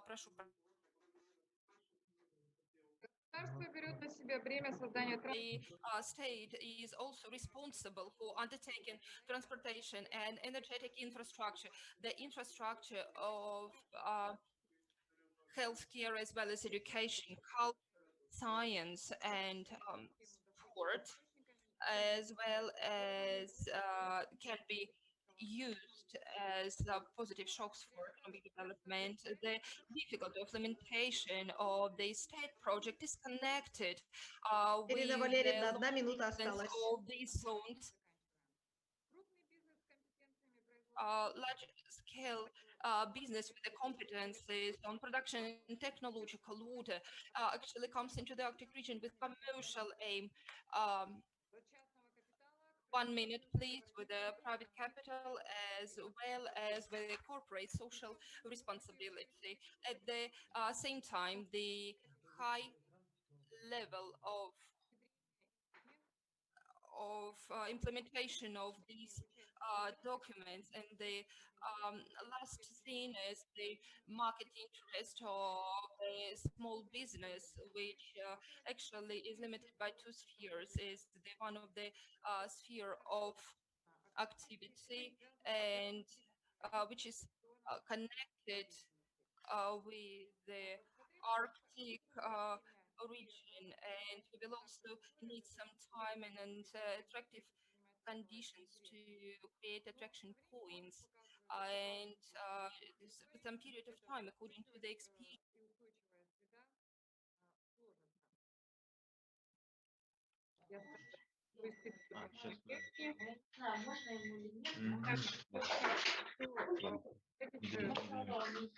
Слайды в коротком длительном режиме У меня звук отключен. Кто-то отключил мой звук.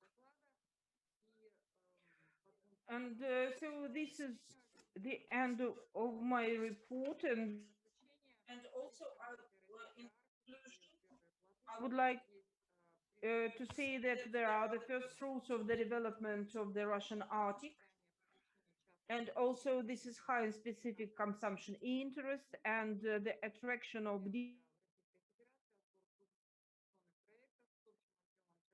we have got several projects which has already brought over 200 billion rubles. So now we are turning into the place of the sustainable development. Thank you for your attention.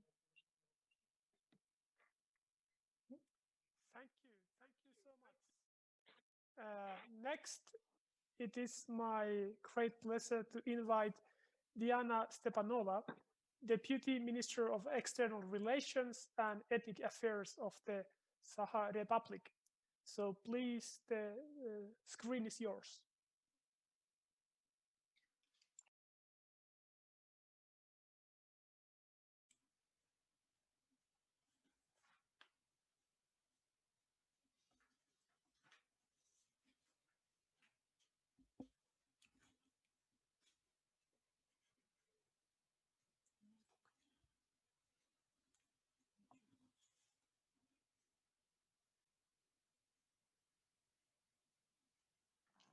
Ничего не слышно. Вот сейчас слышно. Good afternoon. Yes, we can hear you now. I'm so sorry about that, dear participants of the seminar. Good afternoon. I represent the Republic of Sakha. Let me introduce you with our vision for the prospects of development of the Republic of Sakha and Japan, which had quite a long history, starting from the interaction with Japanese companies for the extraction of coal in South in the 17th last year. Could you please speak a little bit slow for translation? Yes, sure. For the recent years, the key points for interaction with Japanese companies was a number of presentations of investment potential of the Republic in 2015, 2016, and 2018. As a result of this joint interaction with the company Hokkaido Corporation in the territory of Yakutia, we have been successfully implementing the project for the construction of year-round greenhouse complex, which give an opportunity to provide up to 40% of the needs in fresh vegetables. And in 2020, we successfully implemented the project for the construction of wind diesel complex with cooperation of Japanese companies of Hamailin Tech and Mitsukon. And with the latter, we are also cooperating within the field of smart city. We also pay quite a lot of attention to the development of science, starting from 2013 with Northeast Federal University. Annually, we organize internships into the leading university of Japan, including the University of Hokkaido. But unfortunately, due to quite a tense epidemiological situation, we have a decent format. But as for the scientific institutions, on the regular basis, we have a very good cooperation with the Institute of Biological Problems of Cryolite Zone, as well as the Permafrost Institute. The Institute of Biological Problems of Cryolite Zone is also cooperated scientifically and with the University of Tokyo, Japanese corporation in science in the science, as well as the Yokohama Marine Center and Technology Center. The Arctic is a region with a lot of large-scale resources concentration, and its development is impossible without scientific knowledge and experience of different countries. As the closest, geographical region of Russia, the Republic of Sakha, Yakutia, is ready to apply its best efforts for the development of mutually beneficial cooperation with the scientific circles of Japan devoted to the issues of development and preservation of Arctic for further development and study of this part of our planet. With this aim, we also have the plan for the construction of deep water port in Naiba settlement of Bulun Ulus, which will also become the very important point of Japanese segment of the Northern Sea route, and will give an opportunity to diversify transportation routes from Asia to Europe. The construction of this port will be a starting point for the development of northern part of the Republic. It will give an opportunity to access the unhindered access to the Arctic zone. As for, we also have the necessary energetic infrastructure.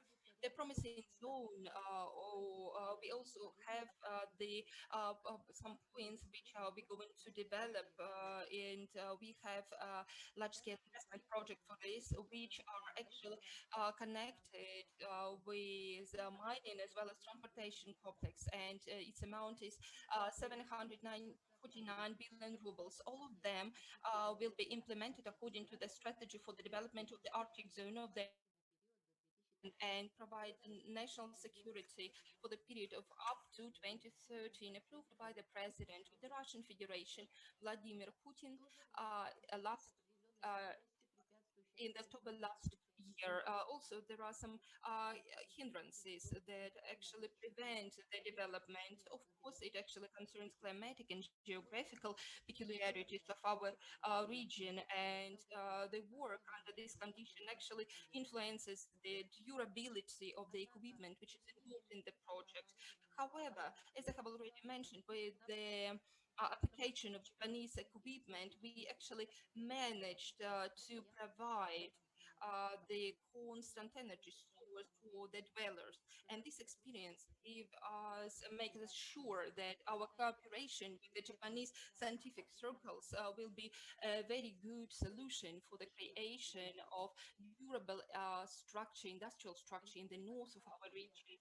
The Republic of Sakha Yakutia participates in the events of joint Russian-Japanese companies and work groups on different directions of cooperation, including devoted to the issues of the Arctic development. Thus, at the annual basis in Irkutsk, we have the Northern Forum on Sustainable Development, which aim is to unify the creative forces of state structures, companies, organizations, experts, and specialists to solve the problem of development of the northern and Arctic regions. The first time the forum was carried out in September 2019 under support of international organization, the Northern Forum, as well as Northeastern Federal University. More than 300 representatives from 13 countries and 14 regions of the Russian Federation participated.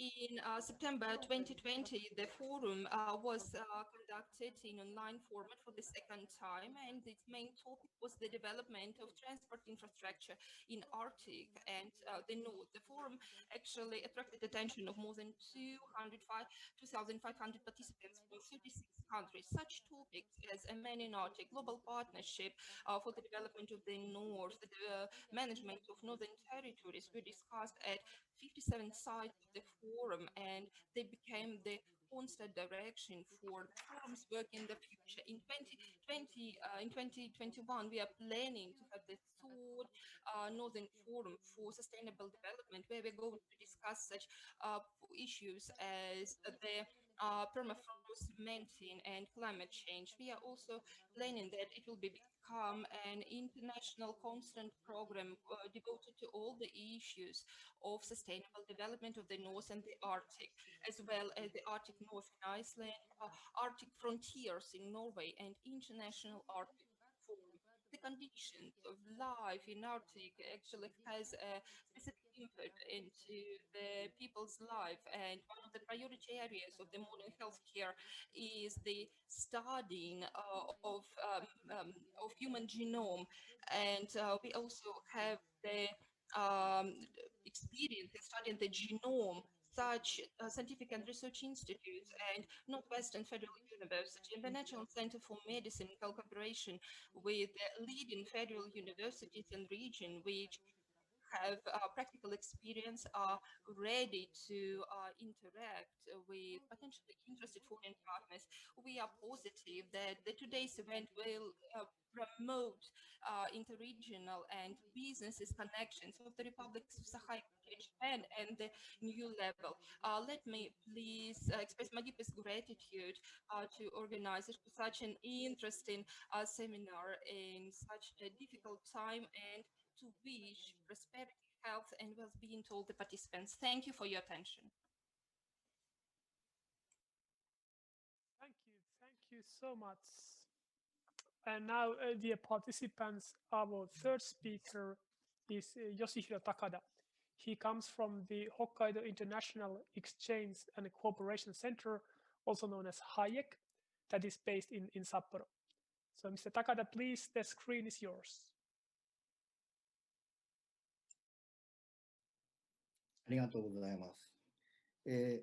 Thank you very much.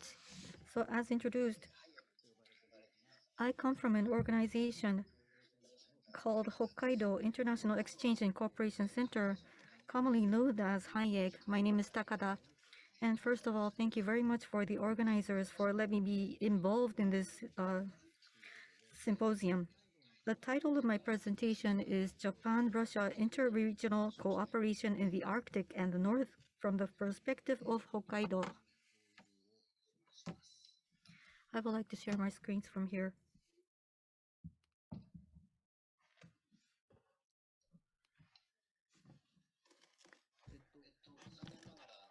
Unfortunately, I'm sorry, my material is in Japanese. But I will explain based on my material. So Hokkaido is located at the northernmost tip of the Japanese archipelago. And it is neighboring to Russia. There's an indigenous Ainu people, and it was about 1890s where the big development started until recently. And their central government, in order to supply coal and other mineral resources, the development has been established.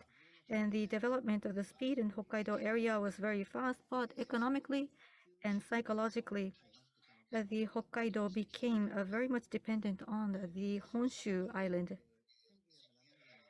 In 1972, the Sapporo Winter Olympic has been decided to be hosting the games in Hokkaido. With that triggered for Hokkaido to break away from its dependence on the central government. Such a movement started. And within that trend, the location of Hokkaido and climatic characteristics to utilize the northern region concept has been created.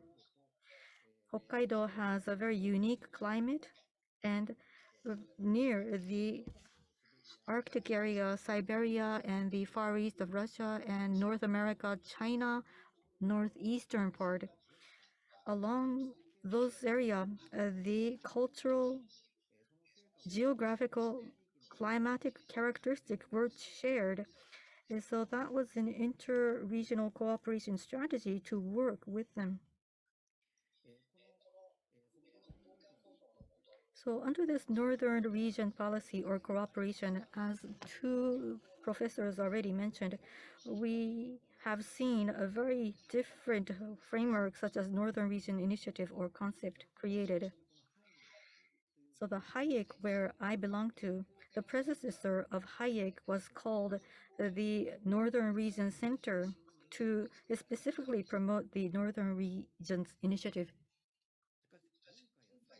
However, in the cultural and sport area, the exchange has been promoted. However, for the economy, which was important for Hokkaido, was hindered, not promoting so much, and currently it is almost sluggish.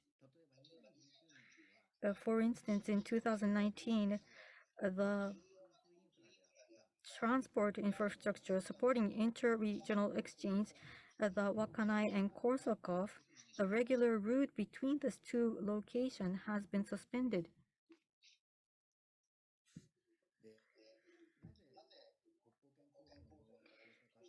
So why is it that activities based on the Northern Regions Initiative, in one hand, there was some advances, however, within the economic front, no advances were not specifically made.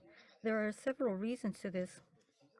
For instance, maybe there for the Hoppo or the Arctic area, northern region, the transportation and logistics was very difficult to create or slow to create, and compared to that, the southern route was developed very fast in speed, and that is supposed to be the very biggest factor. However, currently, this northern regional initiative is now taking the limelight once again.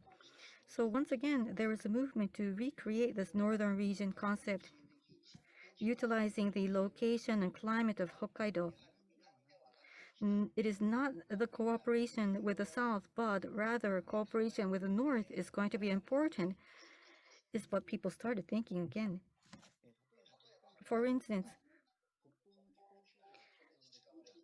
the Hokkaido area has the technology well fit for the cool climate and the new advancement, and there's a ski resort internationally, so there's travel attraction too.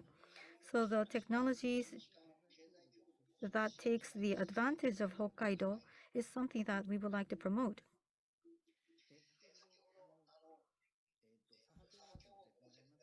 So within the explanation of the Sakha, she was mentioning about Hokkaido project and the Hokkaido Russian business.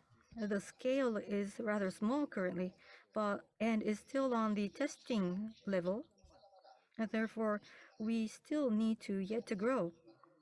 And these days we are hit by the COVID-19. Therefore, currently the project is now at a weak point. I mean, it is slowing down.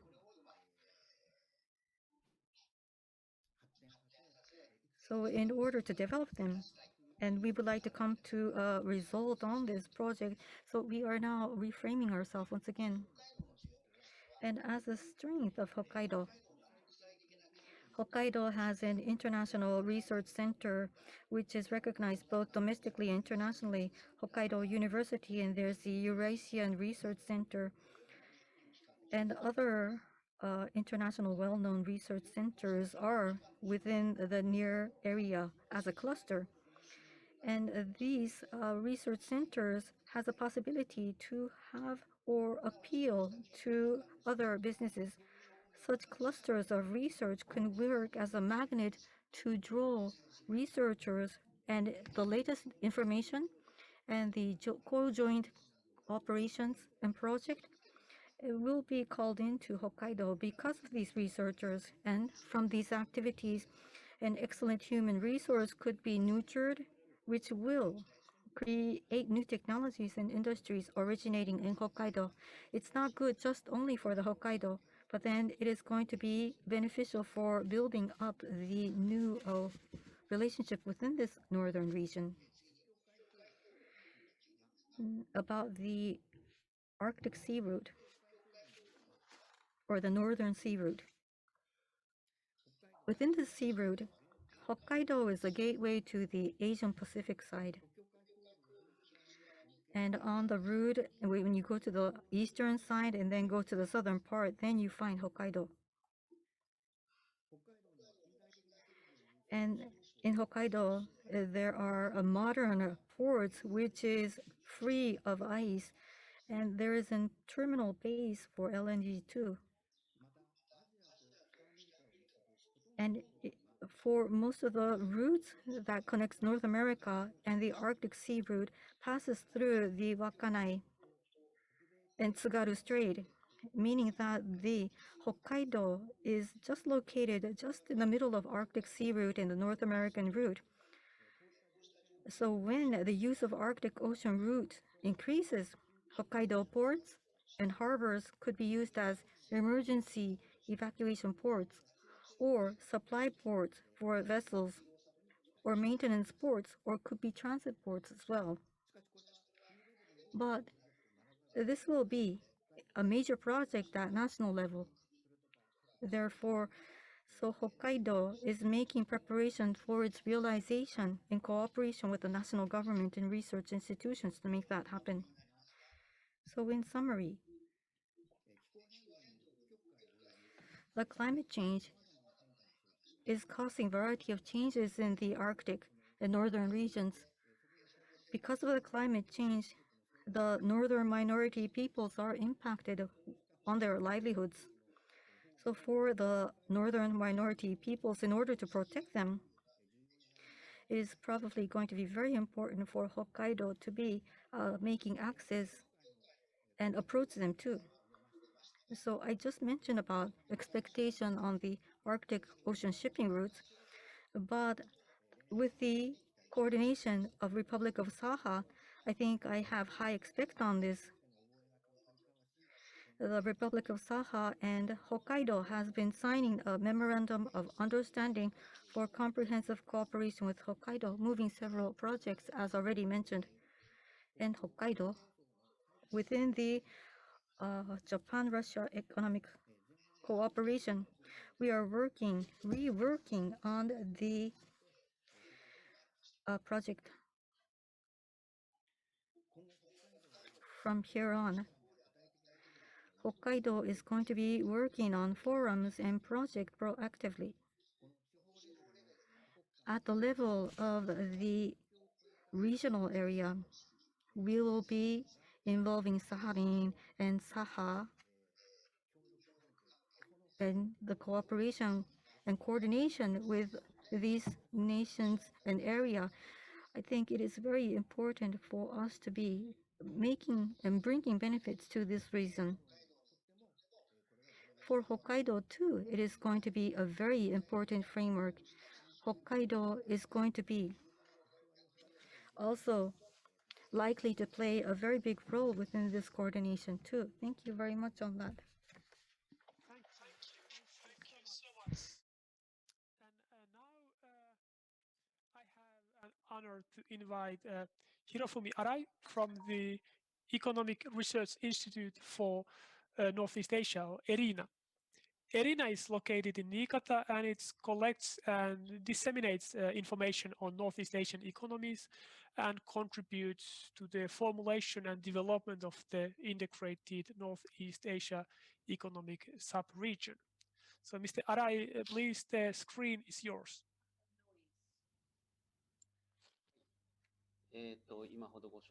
Hello, thank you very much for your kind introduction. My name is Arai, and I'm from the Economic Research Institute for Northeast Asia. Thank you for giving me the opportunity to speak to you today. Thank you to all the organizers who made this happen. Let me share my screen.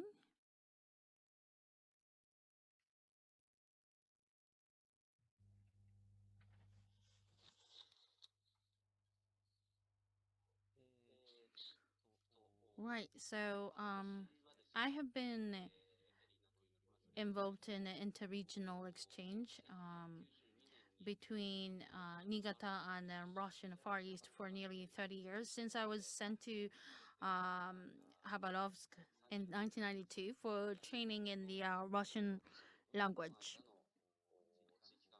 and now working for the ERINA. And understand that the focus of today's discussion is on the Arctic and northern regions. And in this context, what I am going to talk about is mainly the topic of exchange between Niigata and Russian Far East, which is strictly speaking a region outside the scope of this discussion. However, I believe that there are similarities in terms of interregional exchanges between Japan and Russia, even if they are not geographically related. I hope that my talk will be of help for interregional exchange in the Arctic and the northern regions understanding. And there are four main things that I'd like to cover. Firstly, as an introduction, an overview of the interregional exchange between Niigata and the Russian Far East. As you can see, the Niigata and then Kamo, the two cities which have a sister city relations with the four cities in the Russian Far East. We have also continued interregional exchanges at the level of Niigata Prefecture. One of the oldest of these relations is that between the city of Niigata and the city of Khabarovsk. The relationship between the two cities dates back to 1964, when the city of Khabarovsk provided assistance in the aftermath of the Niigata earthquake. The relations between the two cities were further strengthened by the establishment of a regular air route in 1973.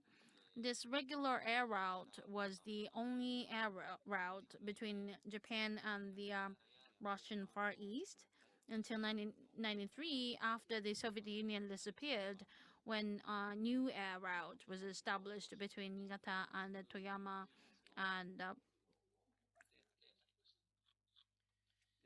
Vladivostok. And at that time, Niigata was the first place where travelers from Far Eastern Russia stepped on Japanese soil. So in this sense, Niigata was a border town. And Niigata City, as you can see on the slide, also plays an important role as the core city of on the Japanese side of the Japanese Russia Coastal Mayors Association. So we're playing an important role in that aspect too.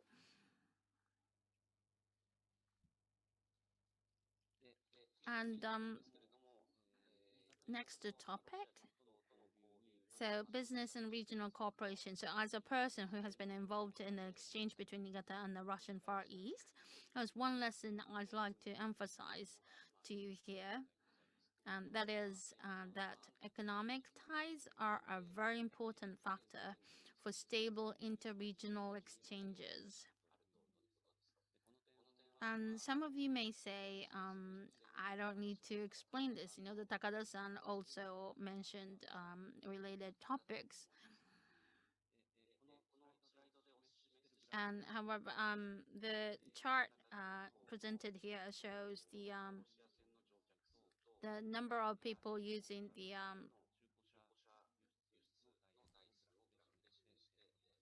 people who's using the port and the used car export from Japan and an airline passenger between Niigata and an RFE. And with the rapid decline of the car export, the passenger of the airline has accompanied it. And this, when the used car business was in thriving moment, a lot of buyers from Russia visited Japan. And the purpose of their visit was, of course, to procure used cars, but they also enjoyed sightseeing in Japan with their families. Yeah, and we could see that at sites. With this sudden decrease, the number of passengers on the air route also plummeted, and as a result, Far Eastern routes have been withdrawn from Niigata Airport. So the drop was as dramatic as that.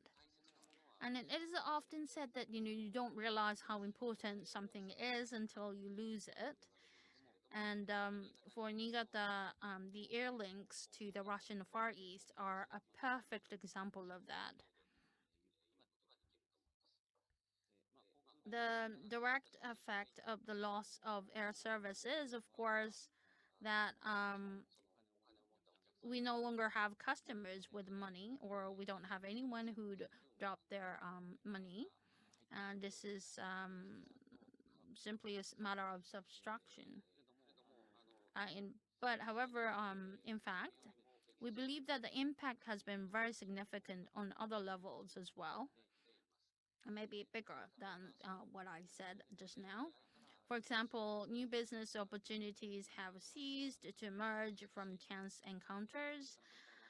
There were fewer opportunities to see Russians on the streets, and the local community's interest in Russia declined as a result. As ERINA is in a position to support economic exchange between Japan and Russia, it became necessary for us to work from the point of creating wind when the wind had completely stopped. That was a really a lot of work. We have had a great difficulty in doing that successfully. And on a personal level, It is also a great loss that we have lost the opportunity to exchange information with people who used to enter and leave Japan through Niigata airport. It was a great, information source for me too. I think it was a quite significant loss which came along with all of these. So this is a bit of a digression, sorry. But I think that the used car business has contributed greatly to the cultivation of an entrepreneurial spirit and trusting business practice in the Russian Far East. And as a result, and although has been perceived as a gray area by both Japan and Russia, sometimes are subject for criticisms, but I believe that it has in fact been of great significance and a positive impact. So I think it is necessary to reevaluate the used car business from this perspective. And now the next topic is the involvement of the central government in interregional exchanges on both ends. As time is limited, I would like to briefly introduce just one example of a slightly interesting episode. This is not a case of Niigata, but a case of Tottori Prefecture, both on the Korean side of the peninsula, the archipelago. From Sakai Minato in Tottori Prefecture, there was a ferry route to Vladivostok via Korea, and at the time, Tottori Prefecture wanted to make it possible to carry not only cargo between Japan and Russia, but also cargo between northeast China and Japan on this route. And in order to realize this transport between the Sino-China-Russian border and Vladivostok, there were various hurdles to be overcome. I will not go into details, but customs clearance was one of these hurdles, and it still is. Naturally, Tottori Prefecture did not have direct relationship with the customs agency of the Russian Federation. They couldn't really achieve that in any way. The route was opened by the Greater Tumen Initiative, DTI, an international organization comprising 4 countries, China, Mongolia, South Korea, and Russia, which also aims to establish an international transport route through the Russian Far East. So dubbed GTI set up a meeting between the Far Eastern Customs and the local governments of the countries concerned, including Tottori Prefecture. Sorry, lost the 1 minute. I mentioned this case because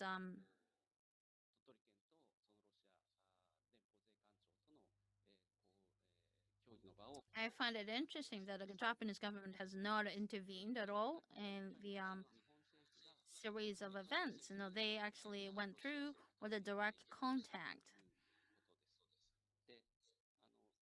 with the Russian government and made things happen. The case of second-hand cars can be seen as an example of an unintended restriction by the central government. That's like quite opposite. So we just wanted you to convey to know that there are a lot of different situations or scenarios. Finally, I'd like to talk briefly about my thoughts on the interregional exchanges and then after post-corona. Today's meeting is just one example of how web conference has become more and more common over the past year. And with this, we're now able to attend conferences further afield than we would have been able to in the past. This is a big advantage. It doesn't cost a dime. However, as I'm sure you're aware, online meetings have their limitations. I find it difficult to build deepen relationships beyond the mere transmission of information. Like today, we don't have the opportunity to mingle during the break. Cannot go dinner with all these people who spoke in this event. And I think this structure applies to inter-community exchange in general. We can increase the number of times we can show each other's what's going on. If we look back, when we didn't have letters, a lot of things happened verbally, and the virtual experience was a spice to stimulate us to long for face-to-face experience. So how can we translate virtual encounter into a direct relationship is what we need to focus, I think, after Thank you so much. after So the pandemic. Thank you now very much. it's my great pleasure to invite Professor Yoshihiko Okabe, who comes from the Faculty of Economics, Kobe Gakuin University, to give his commentary remarks. So Professor Okabe, please, the screen is yours. Thank you very much. 皆さん、こんにちは。神戸学院大学 Hello, ladies and gentlemen. This is Yoshihiko Okabe, a professor of economics at Kobe Gakuin University. And our university in 2016 has been is an establishing member of the Japan-Russia Economic Exchange. And I am working as a Human Resource Exchange Committee 2 years ago. I have been taking the lead for the Japan-Russia University Association and Student Forum held at Moscow State University. And I am very good at some exchanges for the Anime and Otaku Culture Student Summit held in Nizhny Novgorod and Yekaterinburg and Vladivostok, as well as in the northern territories of Etorov, Kunashiri, and Shikotan. I am also the executive director of the Japan-Russia Society and an honorary professor at the Nizhny Novgorod State Linguistic University. And I have a program to accept Russian students as interns in the Kobe Gakuin University Administration Department. And I think in Japan, we are the only university doing that. And although we were hit by COVID-19 this year, I have been working together with the and held the Japan-Russia Online Student Forum in collaboration with the Agency for Cultural and International Cooperation at the Russian Federation.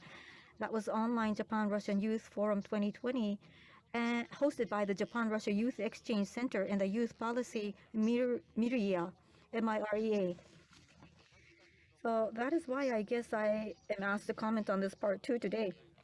And my specialty is the situation in Ukraine, so I'm not well versed with Arctic and Arctic Circle. Therefore, I would just like to talk about my honest impression of today's 4 presenters and the ideas that I got from them. I would like to share my screen from here.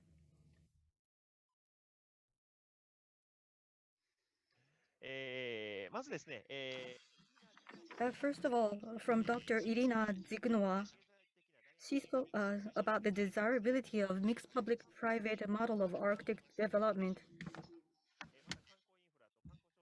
and the travel infrastructure and tourism infrastructure and products. She was mentioning about the importance of the local government. And from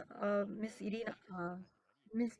Gabrielle Kirin, she has been talking about the future prospects as well as the exchange of university. Professor Arai talked about the intercity exchange between Japan and Russia and the importance of seeing one-on-one. And Professor Takada pointed out the economic exchange for Japan-Russia being stagnant. But he has been having a high expectation on the Northern Sea route. And Takada-san mentioned that the Japan and Russia exchange is becoming weaker these days.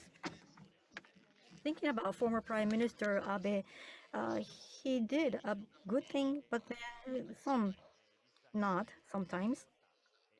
But thinking about his whole work, I think it is okay to say that he was the Prime Minister in Japan who was most interested in actually acted on Japan-Russia relations.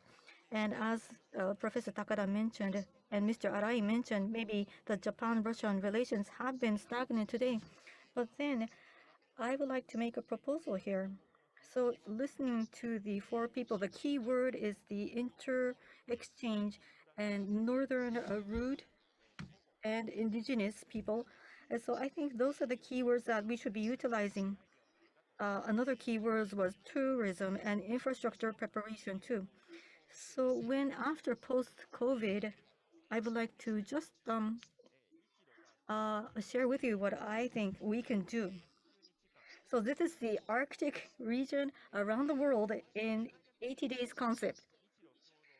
So my overall idea is that Japan and Russia can create a luxury cruise ship jointly, and taking 80 days, let us circumnavigate the world.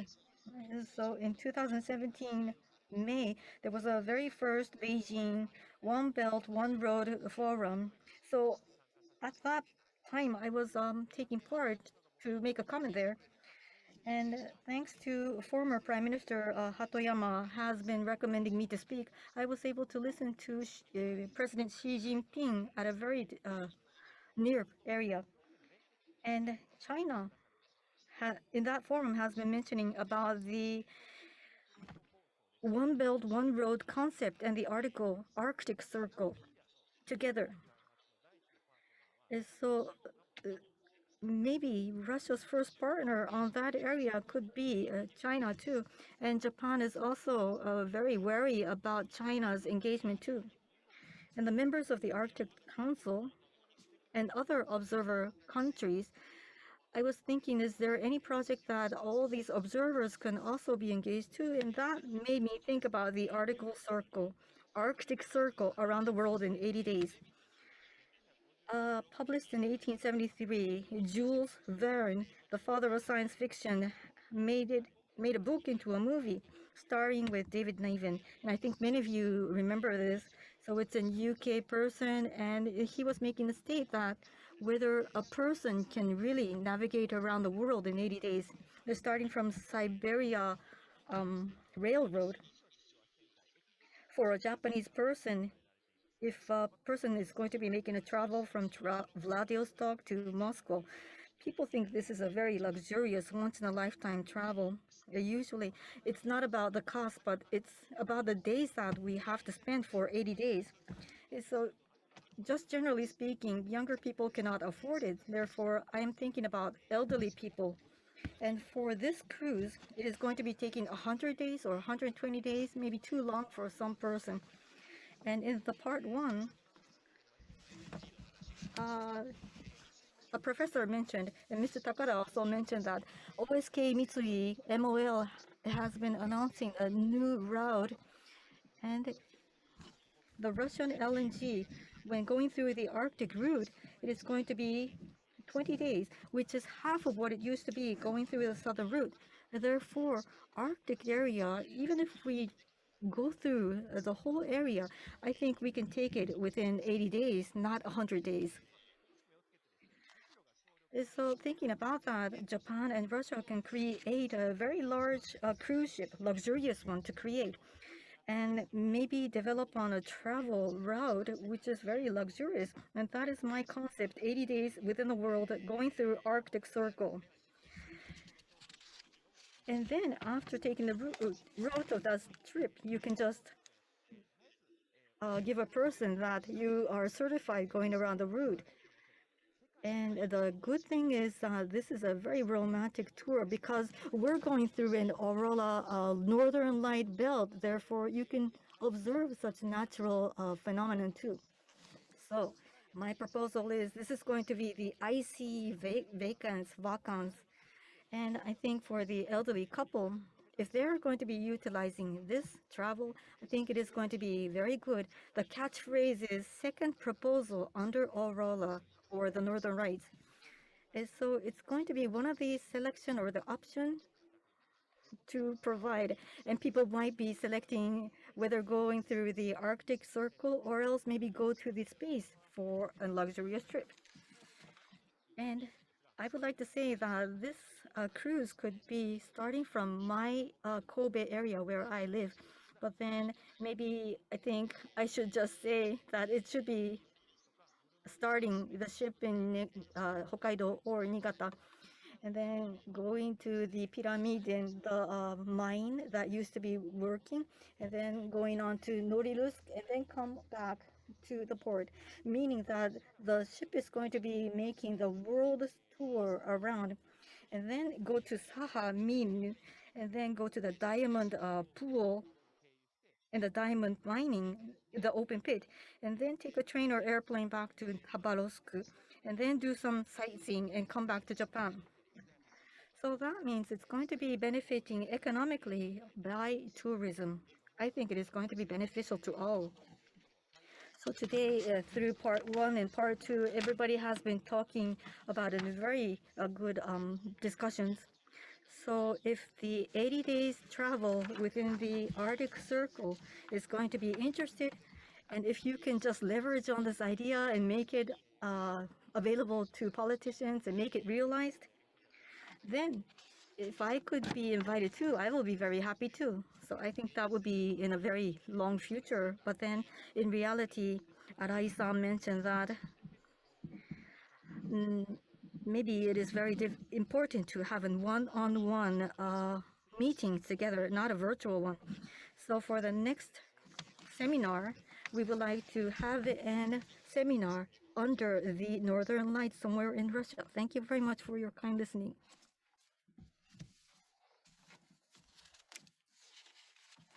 Thank you so much. I'm really glad ありがとうございます。 session we touched upon the issue of ありが the role of private sector and business in interregional cooperation. So now I would like to ask if our 4 speakers in part 2 would like to share your ideas and react and reflect to the points that were made by Okabe sensei and other speakers during this session. So now all the 4 speakers before Okabe, Professor Okabe, please feel free to share your ideas. Yes, Takada sensei. Well, this is Takada. Okabe's, so Professor Okabe-san, can I make a comment? Yes, please. You mentioned the reason of the stagnant because everyone's putting focus on the south part, not the north end, and focus on Russia. There's certain bias or prejudice against the north region or Russian.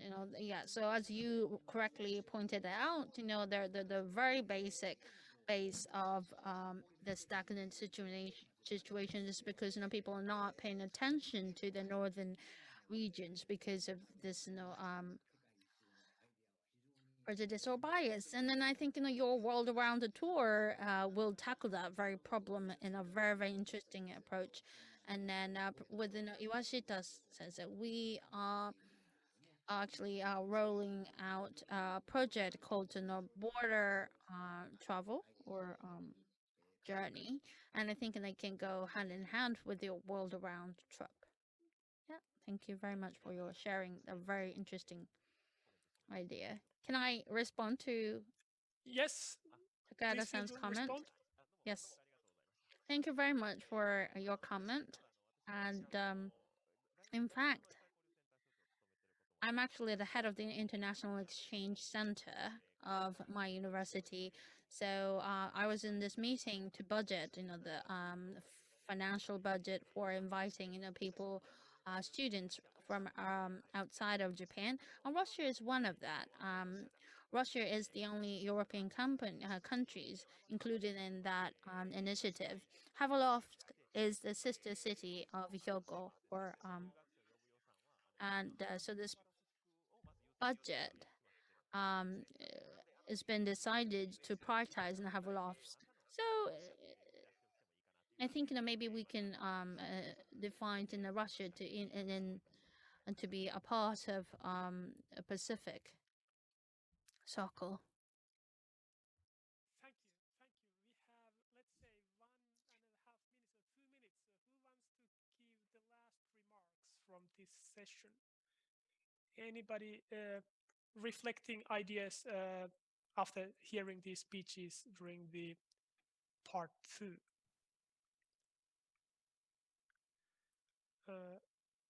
If it seems that we have 30 seconds, so I think we can't really have a long reply. So I think I will have to say that the time is running out.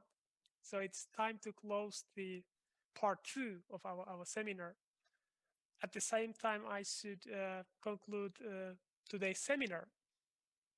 And it has been an intensive day. It's I'm not sure whether I can immediately give you a clear take-home message or messages, but I hope that this seminar has contributed to at least giving the impetus to the 3 kinds of discussions. Discussion concerning the role of non-state actors in cross-border cooperation, and also discussion concerning the issues and forums of interregional cooperation in the context of Arctic and North, and finally also discussion concerning the different layers of Russo-Japanese relations. That's my hope. And finally, although this is now the end of today's seminar, I would like to see this seminar as a step in an ongoing and very much continuing cooperation involving universities, regional and local authorities, private businesses, and NGOs representing different spheres of society. And the last thing I want to do is to thank our co-organizers, especially people in HAR project, without whom this event would not have been possible. And obviously, I want to thank also our speakers once more, our wonderful interpreters, and all of you. Thanks for participating in this seminar. So that's all. Thank you. Have a great day, and let's keep in touch. Thank you so much.